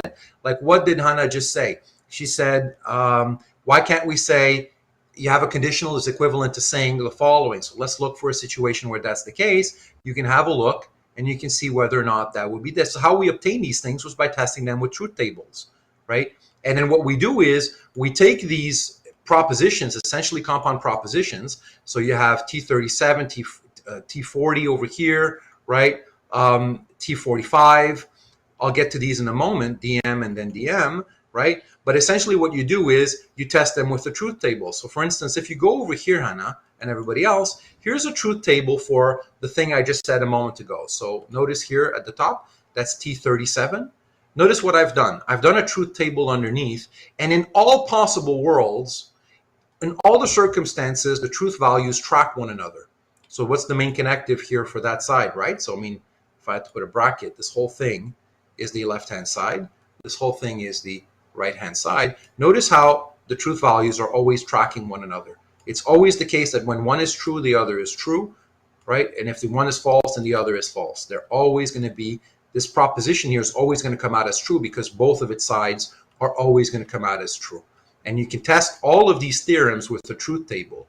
Now, there's no limit to what you can actually find as these crystalline structures that are perfectly symmetrical. They divide down the middle such that whatever's said on one side and whatever's said on the other side have the same truth values, right? So true over here, true over here, true over here, true over here, true over here, true, false, false, and so on. And you can figure that out. That's how we obtain all these beautiful snowflakes, if you will, sort of divided in the middle, right? Where the truth value of one side always co-varies with the truth value of the other. So Hannah, there are more theorems than what I'm showing you right now. And for all we know, you might have just generated another one, and then you test it with a truth table to figure out whether or not it truly is equivalent. Hannah, does that answer your question? That's a great remark. Intuitively, you use your intuitions, right? So you said, couldn't that, sensibly mean the same thing? But we have tools to actually verify that. Yeah. Cool. And so what we have then are transformations that are perfectly permissible. These are ways of stating things differently. And I said I wouldn't spend too much time on that, so I'm going to go really quickly. These two things are two ways of saying the same thing. These two things on either side are two ways of saying the same thing. And whenever you're going to transform one into the other, let's say you go from this to that, or let's say you go from this to that, then you will write in your annotations and your derivations that you're invoking theorem T40. That's what theorems are. They're just equivalences that track ways of restating things. So for instance, this, right? Think of what this says here. Here's a nice intuitive one. at least one of these two things is going to be the case, at least P or Q. That's the same thing as saying that if it ain't going to be P, then it's going to be Q, right? Like if it's not going to be P, then it's going to be Q. Like think of what that does. T45 is like MTP on a horizontal line. That's essentially what that says. And you can go both ways. Notice there's the double arrow here. You can go both ways, right? You can also decide to say if you have a situation like this, you can translate it into that. And then DM here stands for De Morgan's laws or De Morgan's rules, right? If it's not the case that you have a conjunction, that's equivalent to saying that you have disjunction of their conjuncts, and so on. The negated conjuncts, right? So this back and forth. We'll revisit this next week, but I just want you to have a first approximation of what these look like. Augustus de Morgan was a good logician. They're named after him, so I just put DM. Right, and notice here what the cash value of DM is. What animal is on this side over here? What animal are we looking at?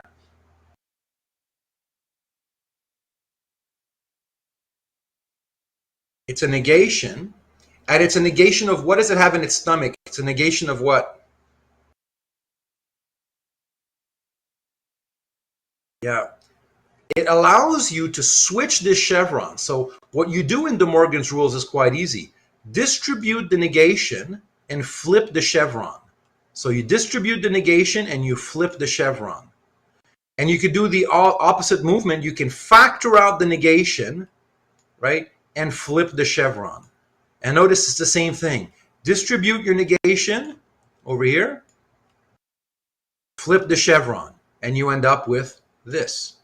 So that way what you can do is you can move back and forth between, let's say, a disjunction and a conjunction and a disjunction, right? When you have these negations, you can flip them around that way.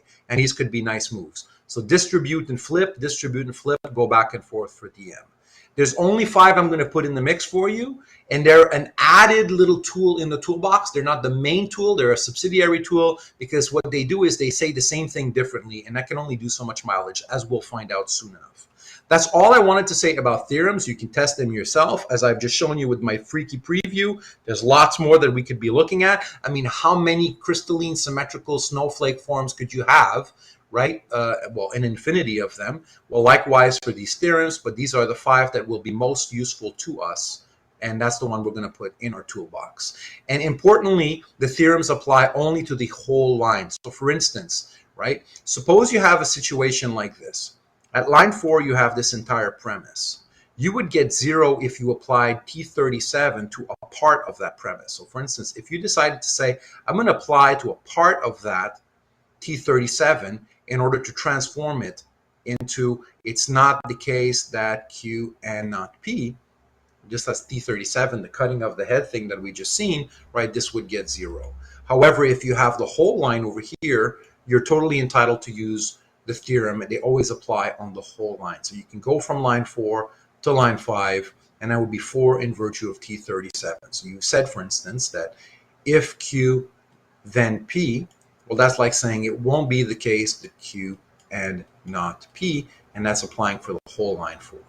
This is a file that's going to be available. It's part of your homework, as you're going to have to read that. But just so you know, theorems apply to the whole line, not a part of the line.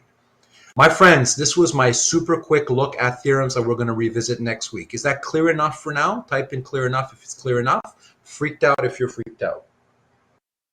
The freak out will dissipate with use.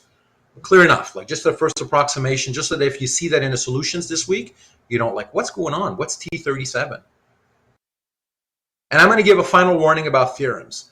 I'm putting them in the mix hesitantly because we do need them. However, theorem use is generally a predictor of panic. I repeat, theorem use is generally a predictor of panic. Most students, if they use a theorem, it's because they don't know what's going on and they're lost.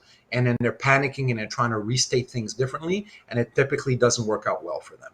Now let's have a look at conclusion-specific strategies. How's my brain content coming? I'm looking at another at least 25 minutes of class time. How's our energy levels coming? I'm grabbing some oatmeal. You should too. I told you we'd have a big class. I'm going to push on the gas pedal, and then next week we'll slow down a bit. Not slow down, but practice more.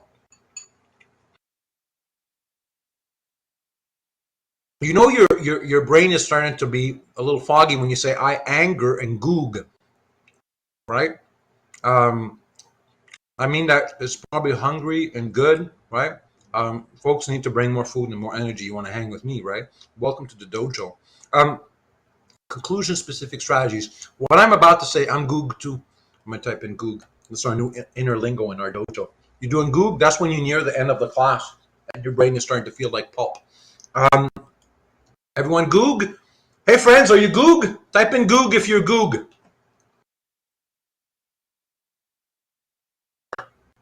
I'm Goog too. We've got Goog. We all know I'm all still Goog.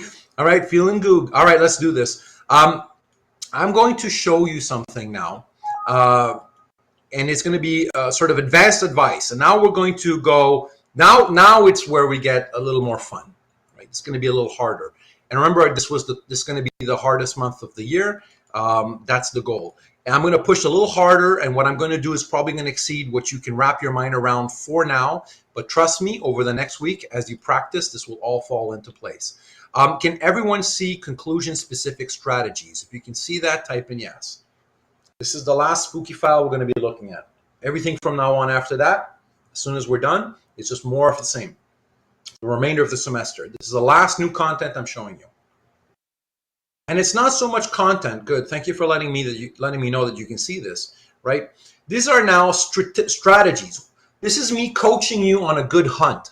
You want to hunt after something. What do you want to hunt after? You want to hunt after your first show line. You want to try to show the main conclusion of your argument, right?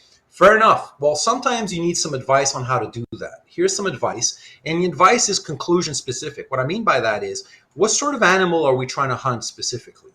Let's say, for instance, you're trying to derive an equivalence. So you're looking at line 1. Line 1 is invariably going to be 1 dot show, and then whatever the hell is the conclusion. Well, let's say the first order of business is you want to figure out how you're going to derive it. And so you're going to look at your first line and ask yourself, what animal is this? And let's suppose that you answer the following. It's an equivalence. Well, now you're going to have to figure out a way to attack it. And here's a promising way. Step 1, list all your premises right after the conclusion show line so that they do not get trapped in any boxes. So now you're just going to bring in your guests right away. A little different. Once your premises are listed, try to show one of the conditionals implicit in line 1's equivalence. So remember here, this applies to, we're looking to try to show a line 1 that's an equivalence. Well, we know that implicitly that's kind of baking in 2 conditionals. Try to show one of them. Next, once you've succeeded, try to show the other conditional, the one that runs in the opposite direction, so to speak. And then finally, when you've got both conditionals shown, that is, you've actually crossed your show lines, collapse them with a CB. And you've thereby shown your conclusion by a DD, direct derivation. Let me show you concretely what that means. Let's practice. And now we're going to practice from now to the remaining of the class on some more complicated arguments. Let's imagine you have a situation like this. Friends, let's take this step by step. What animal is this?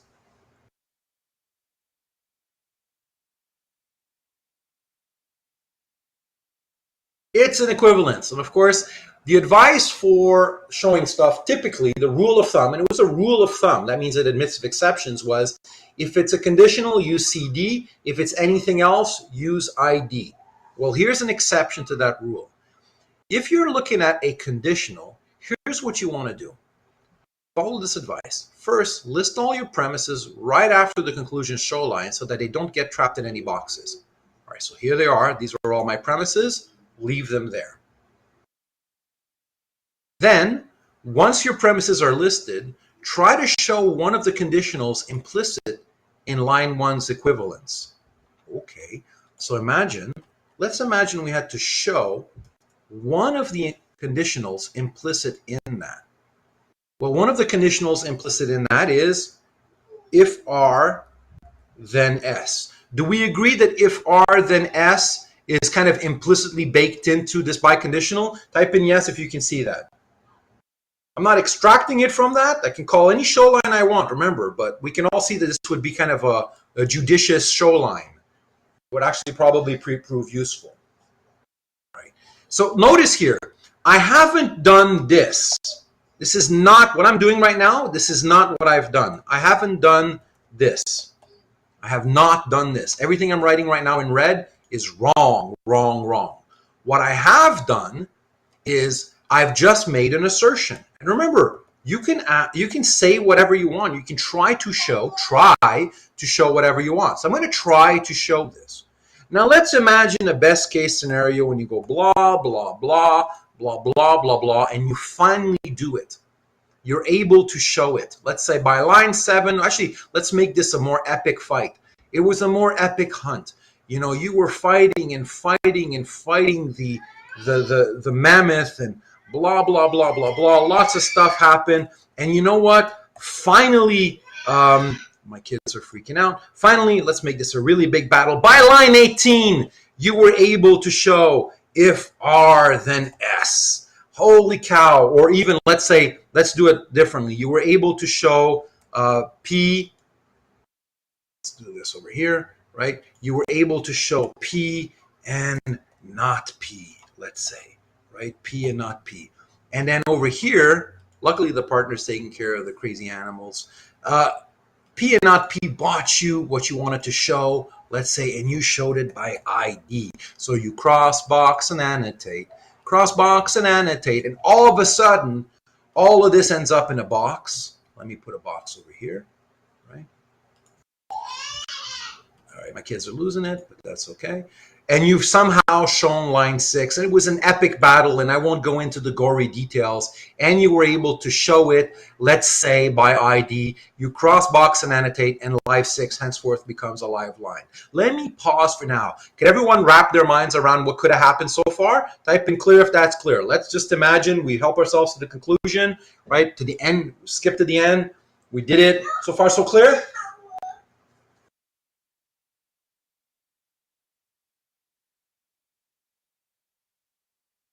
All right, so now you have line 6. So good. Somehow you got line, so let's put all this in, let's put this in gray just to remind ourselves none of this stuff is available for use, right? And now you've got line 6. Line 6 is a live line. Well, your original goal was not to hunt for line 6, it was to hunt for line 1. Well, let's imagine, for instance, right? Insert row below. That's not what I want. Let's just undo my shading here for a second. Let's insert roll below. I'll have to give myself my, no, that's not what I want. Let me give myself my little grid again. Borders and shading, no big deal. Let's reintroduce all that. Here we go. And let's imagine now at line 20, what in the world should you do? Well, look at line 1. What should you do at line 20? Well, you've succeeded at line 6 in showing one of the conditionals implicit in line 1. You're one more conditional away from figuring this out. Holy cow, what should we try to show at line 20, let's say? We want to show line 1. Show if S, then R. Black. Here we go. If S, then R. And this would be an ass. What kind of ass is this? Ass. Not all asses are the same. Assertion. And we didn't pay for it yet. Assertion. Right? Why would we want to try to show this? Well, look, if I had line 20, suppose, then I'm one step away from the final kill. I could then just collapse it and get my line 1. And this is exactly what this advice is here. Let me reread this now. List all your premises right after the conclusion show line so that they don't get trapped in any boxes, because you might have to reuse them. Because you got to do a two-pronged attack. On the one hand, you'll have to attack this, but then everything's going to be boxed. So you don't want your premises in here, because then, crap, you can't use them anymore. And then you're going to attack this other side. Ha! You go from the other side. It's like Thanos is coming at you, and the Avengers are coming from the left and the right. It's like on his left flank, on his right flank, right? And you want to make sure you got all your resources available so that when you cross, box, and annotate, cross, box, and annotate, you don't box in all your resources. You don't want to bench all your best players. You don't want Scarlet Witch inside a box, right? And so what you want to do is you want to make sure that you've got all the resources to keep going again. There's no reason why you have to put the premises in the box. That'd be silly, right? And then suppose once again now that you somehow obtain this line, then you're just one move away from collapsing everything together. So once your premises are listed, try to show one of the conditionals implicit in line 1's equivalence. Next, once you've succeeded, try to show the other conditional in the opposite direction, so to speak. In this case, it was if S, then R. Let me just pause. Can everyone see if S then har, how that relates to line 1? Type in yes if you can see that. Again, I didn't extract it using an inference rule, so this is really important. This is just an assertion. I did not infer. Why is it that I can't do this? Or a moment ago I said this would get 0. Why is it I can't do this?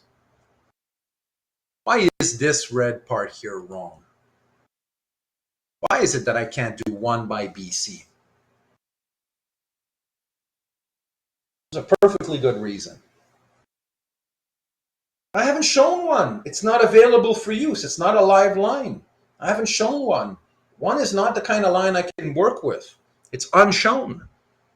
Right? You cannot use a show line. Exactly. So another way of saying it is because that's exactly what I'm trying to prove, and it hasn't been proven yet. Right? I can only, so at this stage in the derivation, what would be my live line? So let's say, let's go back. Let's use my Agamotto, put this back as what it ought to be, which is an assertion. Let me just pause everyone. Can everyone see why you can't use line 1? Type in yes if you can see that. Lost if you're lost.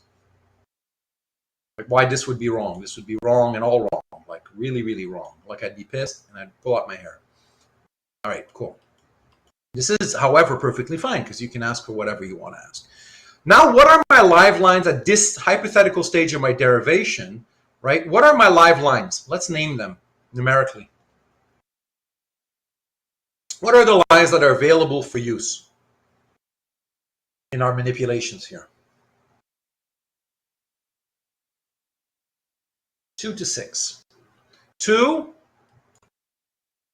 3, 4, 5, and 6. 6 is perfectly legitimate. Can we use any of these? No, they're boxed. Can we use this? No, that's the damn thing you're trying to prove. You can't show that, right? So we have these lines. Again, let's just help ourselves to a happy story here. Let's just go insert row below. And once again, it was a thrilling fight and blah, blah, blah, blah, blah. And there were detours, and you lost a lot of other your fellow hunters. But you know what? By line 36, holy cow, praise the Lord, you figured it out. You did it. Suppose I end up at line 36 with this. How did I show line 20? If I literally have what I was looking for, how do I pay my bills? Cross, box, and annotate. What exactly am I annotating? DD, I showed exactly what I wanted to set out to show. Good for me, right? It's like I did it. And I'm going to go over here and I'm going to go and remove that. Fair enough. That's all in a box, right? And let's say I have no clue how I got these things, by the way. So I'm just going to put up a bunch of question marks, right? Who the hell knows how I got these things? I'm just helping myself to a happy ending. Here I managed to show it. At this stage in the derivation, what are my live lines?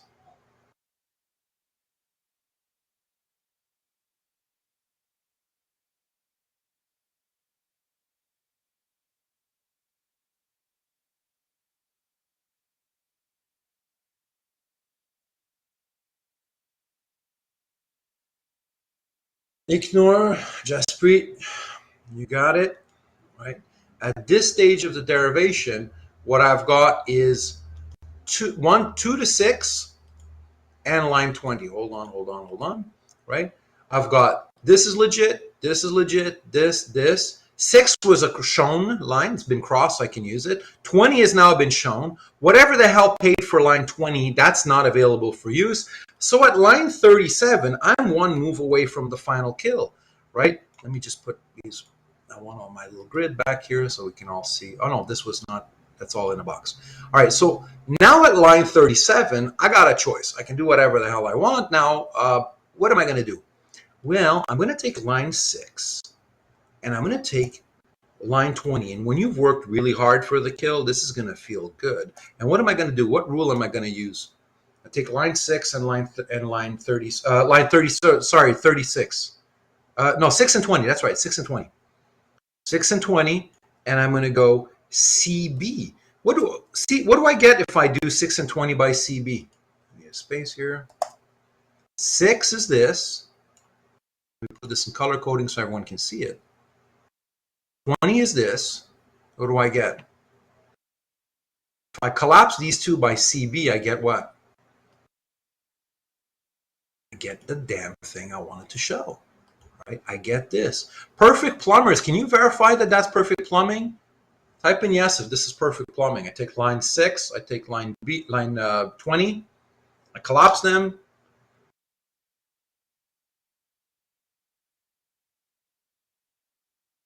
Derivations line 6 and 20 can CD be used instead of ID?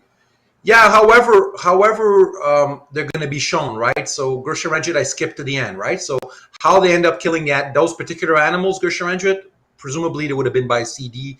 Like I'm just skipping to whatever. So Gersharenjit, that's unimportant. That's just for the sake of illustration here, right?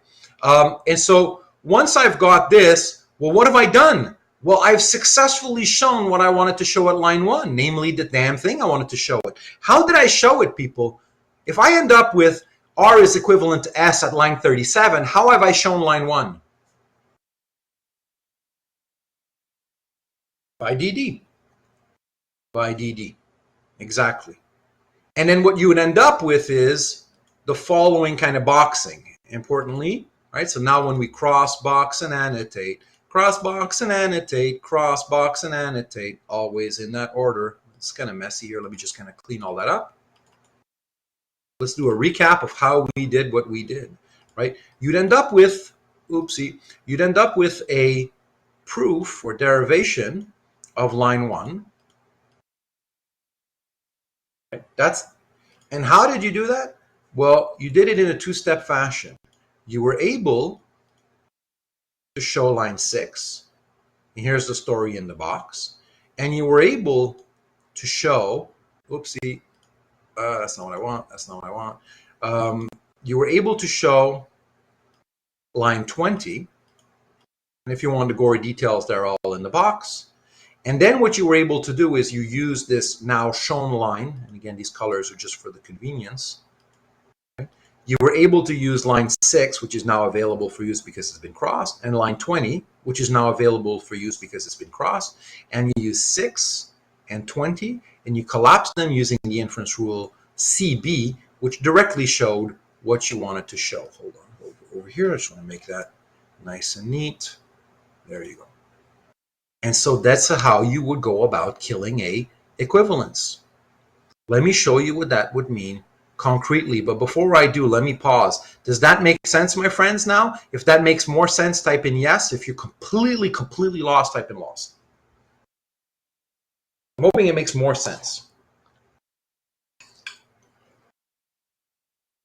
Ignore, pause. I'll reread the thing, and then you can ask your question. So let me reread my advice here. Conclusion-specific strategies. Here's a strategy. Your karate master is telling you how do you knock down an equivalence. Well, you list all your premises right after the show line. You show one of the conditionals that's implicit in your main goal, which is this equivalence you're trying to show. Then you try to show the other conditional, and then you collapse both with a CB. Ignore, ask your question. And be mindful the example I gave a bunch of detours, but we'll see a full-on example in a moment. I just skipped ahead. Blah, blah, blah. That's not a thing. For line 6, when you use ID to show the conditional, don't you have to put a negation?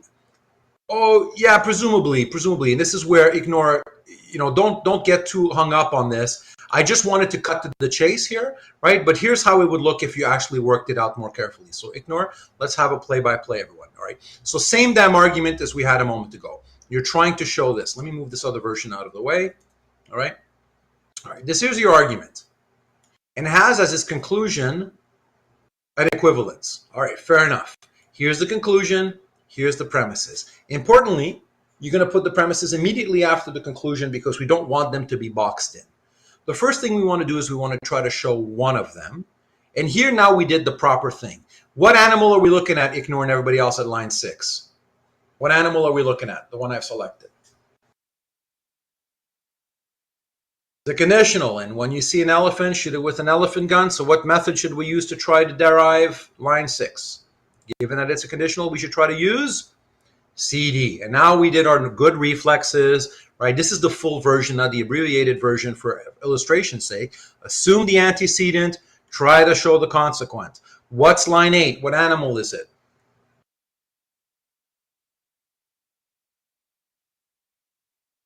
an atomic proposition. We're going to try to use an ID on it. So you assume the falsehood of it, right? And then we have as our live lines this, this, and then we start having some fun. We got our assumption as well, right?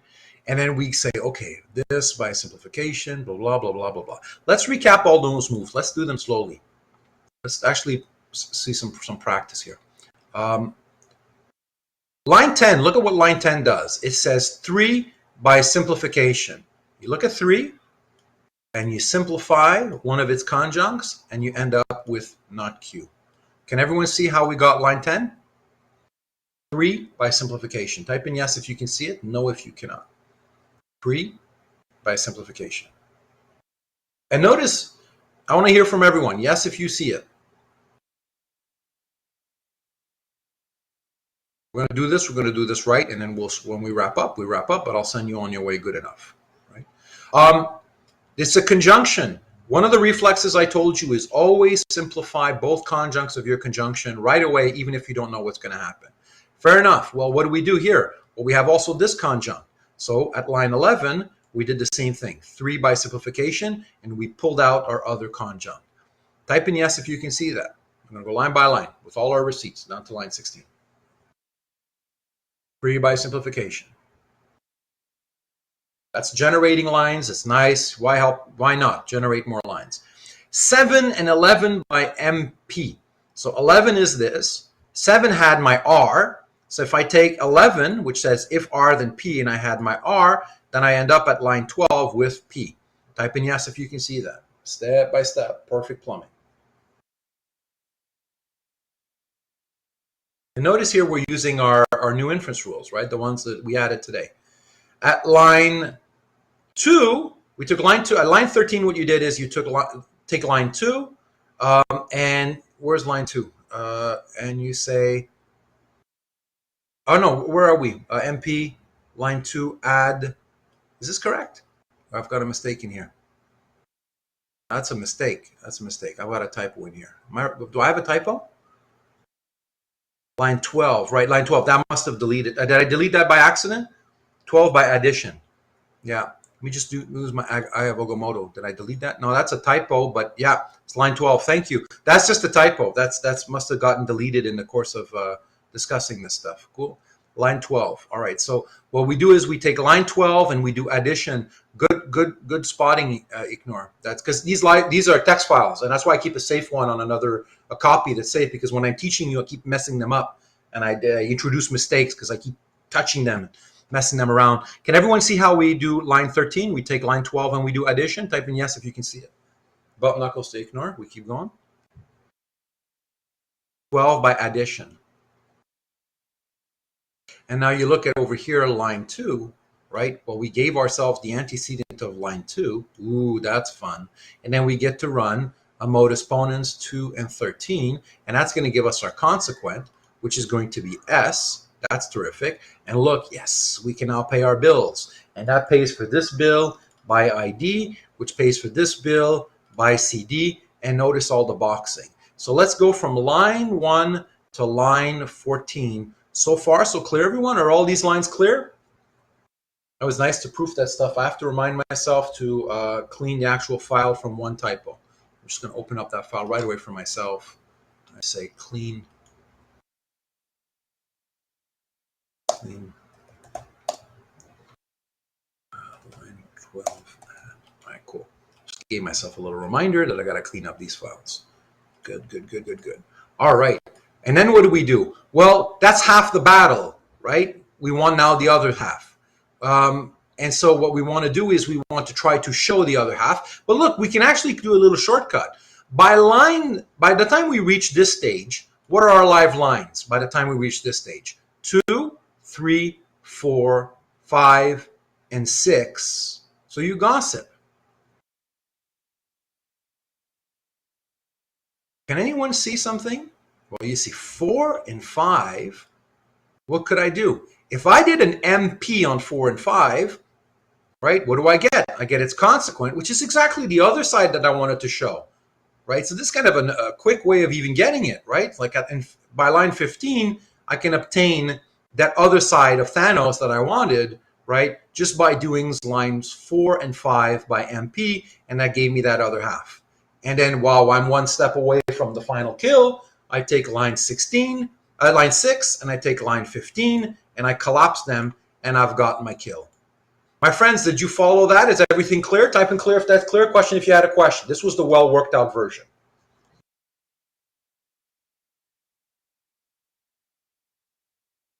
And then I'm going to give you another version where we kind of went, like even more systematically. So you can calculate even with show. I don't know what that word means. We don't use the word calculation here. Once you've shown line 6, you can use it. Is this what you mean, Edric? Once you and you don't need to use the, and you don't need to call a show line if the resources allow you to get there more quickly. But yeah, and Edric, notice here, this is a more pedantic version here. So I'm going to show you another version here where I follow by the book the recommendations I just gave you here, which are list all your premises, show one of the conditionals, show the other conditional, and collapse the two. All right, so here's another version where I literally did this by the book. So here's the other version. I want to try to show this. I write my premises right away. I try to show one of the conditionals. Same story. Blah, blah, blah, blah, blah, blah, blah, blah, blah. I'd have to still figure that out. Here's a little typo, right? Blah, blah, blah, blah, blah, blah, blah. I win. Shown. Then I'm going to go and I'm going to try to show the other side. I hadn't noticed that I could get it this way, let's say. I was too not paying attention, or I was going to play by the book. Fair enough. We're going to try to show it the other way. There's more than one ways of doing this stuff. Well, that's a conditional, so we're going to use CD, assume the antecedent, try to show the consequent. That's an atomic proposition, so we're going to use ID, assume it's falsehood. And then, well, notice how here we finally somehow figured out we can do, let's say, MP on 16, got 16, and I've got 19, and it gives me R. No, 4 and 5, sorry, 4 and 5, that gives me my if S then R. I could have shown, you can see here, I can still ultimately get what I want, right? But I'm doing all the detours. And then over here, I use 16 and 19 to get my R. And then I end up showing it. And then same thing, the fun part, I collapse them both, and I thereby directly derive what I wanted to show. Another version. Can everyone see this version as well? Is that clear, everyone? If that's clear, type in clear. If you've got a question, ask your question. Just slightly more lines, 21 lines as opposed to, what, 16? Right? Both are fine. Both are fine. Notice here I put an annotation, a little sort of note. Technically, I can get this compound proposition sooner, right? See the version above, but I will follow the usual reflexes for extra practice. And so it's perfectly fine. The bottom line when I'm grading these things is I go line by line by line by line by line by line. And each time I've got my hand near the buzzer. And if I don't press the buzzer and you did everything right, it's perfect plumbing and you're good. Notice here I had a mistake, right? A little typo. I'm almost certain I introduced that by accident because I keep messing with these files. But proof yourself once you're done, precisely to avoid this kind of stuff. Your prof can make the mistake. You can make the mistake because we're all humans. None of us are gods. Right? There's more to this file, right, than I will discuss for today. So there's advice here on how to derive a disjunction. I give you some examples and different ways of doing it. That's going to be homework. And I'm going to end with a bunch of tips. Here's just tips. They're just tips. When a conditional occurs as a previous line and neither MP nor MT is applicable, attempt to derive the antecedent of the conditional. Goes to these tips when you're stuck. These might unstuckify you. When using ID, determine whether any of the previous lines is the negation of a conditional. If so, attempt to derive the conditional. Whenever you see a conjunction, simplify it, even if you can't see what the new lines will accomplish. Simplify both conjuncts. This is advice I give you, just a bunch of tips. This is a file you have to read as part of your homework. I'm keeping it on the clock, but we did what we had to do. My friends, we wanted to do all of this stuff. Did we have a big workout today as promised? It's 12:18. Was I telling the truth? Big workout, huh? Big workout. Lots to take in. Lots to take in.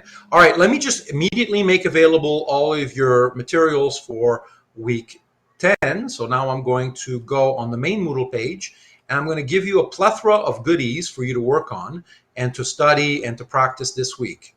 This is, again, a crucial week, a crucial week. A lot of these things are going to shimmy into place with practice. You've got 21 questions to practice on this week, so that's 3 a day. Can everyone go on week 10 and see that all your goodies are there? Type in yes if you can see all your goodies. Your goodies should all be there for week 10. Free goodies, mind you. You don't have to pay for. Carefully done with lots of love.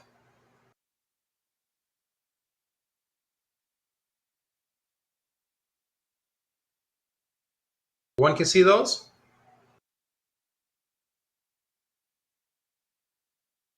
Cool. All right. So what do we do now? Well, now is homework time. Read every file on Moodle. So you've got lots to read, reread that, and go back and forth and read, do some homework, go back and read, because this is where it's really going to sort of cement in. Memorize all 10 inference rules. Remember what I said, if one of them is not in the back of your mind, you'll neglect it. So all of the 10 inference rules should always be in the back of your mind when you're looking at these available live lines and you're trying to combine them. You should really try to have them all sort of pop into your mind. And so that requires a little bit of committing to memory. So do that immediately. Memorize all 10 inference rules. You got 3 derivations a day all week. That's the good medicine, right? You do that all day, all week. That's 21. Next week, we got a real quiz. Same thing as what we did today, only this time it matters. If I said that you just have to fine tune something, whether it's getting better Wi-Fi or, don't box in your show line or don't show me more than one contradiction per box, that's the takeaway of today's mock quiz. Make sure you fine tune that, because next week I was not a warning shot. I will shoot you down. And so the quiz is going to be 2 questions worth 5% each. And it's going to last longer, obviously. So it'll be 30 minutes. So twice the size of what we did today. 5% per question, right? I think it's 30 minutes. I could be 45, but I'm kind of vegged out. Either way, I think it's in our main document, and you got more practice to do. And that is it. That's what you got to do for this week. My friends, is everything crystal clear? If it is, type in CC. If you got a question, ask a question. This week and last week were tough classes. We did them, folks. We did them. Good. And then the good news is, for now till the rest of the class, there's nothing new. The fact that we even looked at the theorems today means there's nothing new. From now on, all it is let's get good at this stuff. Let's get really, really good at this stuff. That is it. On that note, my friends, let's say goodbye, and then office time begins. I'm available. I'll be the last one to leave. If you need to practice stuff with me, I'll stick around with whatever brain juice I got left. But other than that, we're done. We did it. Ignore, thanks again. That was a good spot. Hannah, I agree. And have a look, Anna. Test that one and let me know next week if that was really equivalent going both ways, because I'm too vegged out to tell. Do a truth table underneath and check whether the truth values co-vary, Hannah. Michael, bye. Shivam, take care. Satsakal. Kelly, keep up the super good work. Have a nice day, Jaspreet. Great donut icon and good clapping icon. No worries, Samuel. No. It's cool. We record stuff, and I trust you're good. You got this. Just don't come in late next week, because we're going to have a quiz. Dimitro, keep working hard. Indivir, great questions today. Yeah, my head is goog. I'm goog. Y'all goog, I'm goog. Right? But I will still hang around. I'm just going to be the last one to leave if you need some help with these derivations. Thank you, Kamal. You're Sharendra. Satsukal, my friend. Raman, take care. Work hard. 3 a day, and you're going to be just fine. Enough that we can take it next week, and you're going to kick some butt. Yeah, well, yeah, pretty much. This one more than others. So I'm goog a little bit more for this week and last week, because in 2 weeks, I basically lay down the method, right? And then what we do is we keep practicing, and then we have more sophisticated questions, but now I just have to introduce the machinery, and then what we do is we keep, playing around with the machinery. But all the tools are there now. We're done. Yeah, then it's just, actually, now we're done. Now we begin. Now the real fun begins. You got 3 weeks, until the midterm or the final, right, until April, to get real damn good at this stuff, because I'm going to throw some big specimens at you. Yeah. Cole, Edward, if you need me for anything, you let me know. Otherwise, good luck with the homework. Well done today. Well, Edric, it's my pleasure. Great questions as well. Thank you for taking the risk all the time, right? We can't grow otherwise. I'll see you around as well. And if you have a more advanced question, Cole, now's a great time to do it, right? If there was something we put on a shelf, I don't recall exactly while we were talking, You can go ahead now. We can do a deep dive into stuff. Otherwise, if you're good, then you're good. Whatever your needs.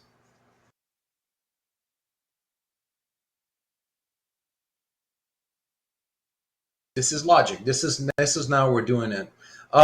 Yeah, no worries. You're Goog as well, Cole. Right. So just write it down if you forget. Right. And likewise, if you spot a typo somewhere, just write that down. Next week, you let me know. If you got a question that occurs to you, just write it down, and then we'll workshop that stuff next week. And I'm probably going to do a sandwich method for the quiz. So we'll get together in class, workshop, see if we can fine tune a few things to help you perform better. Then we'll hold the quiz, then workshop some more. That's what I'm hoping to do. Yeah. Again, the goal is I want you to do well. Yep. Yeah, no worries. And man, you can't.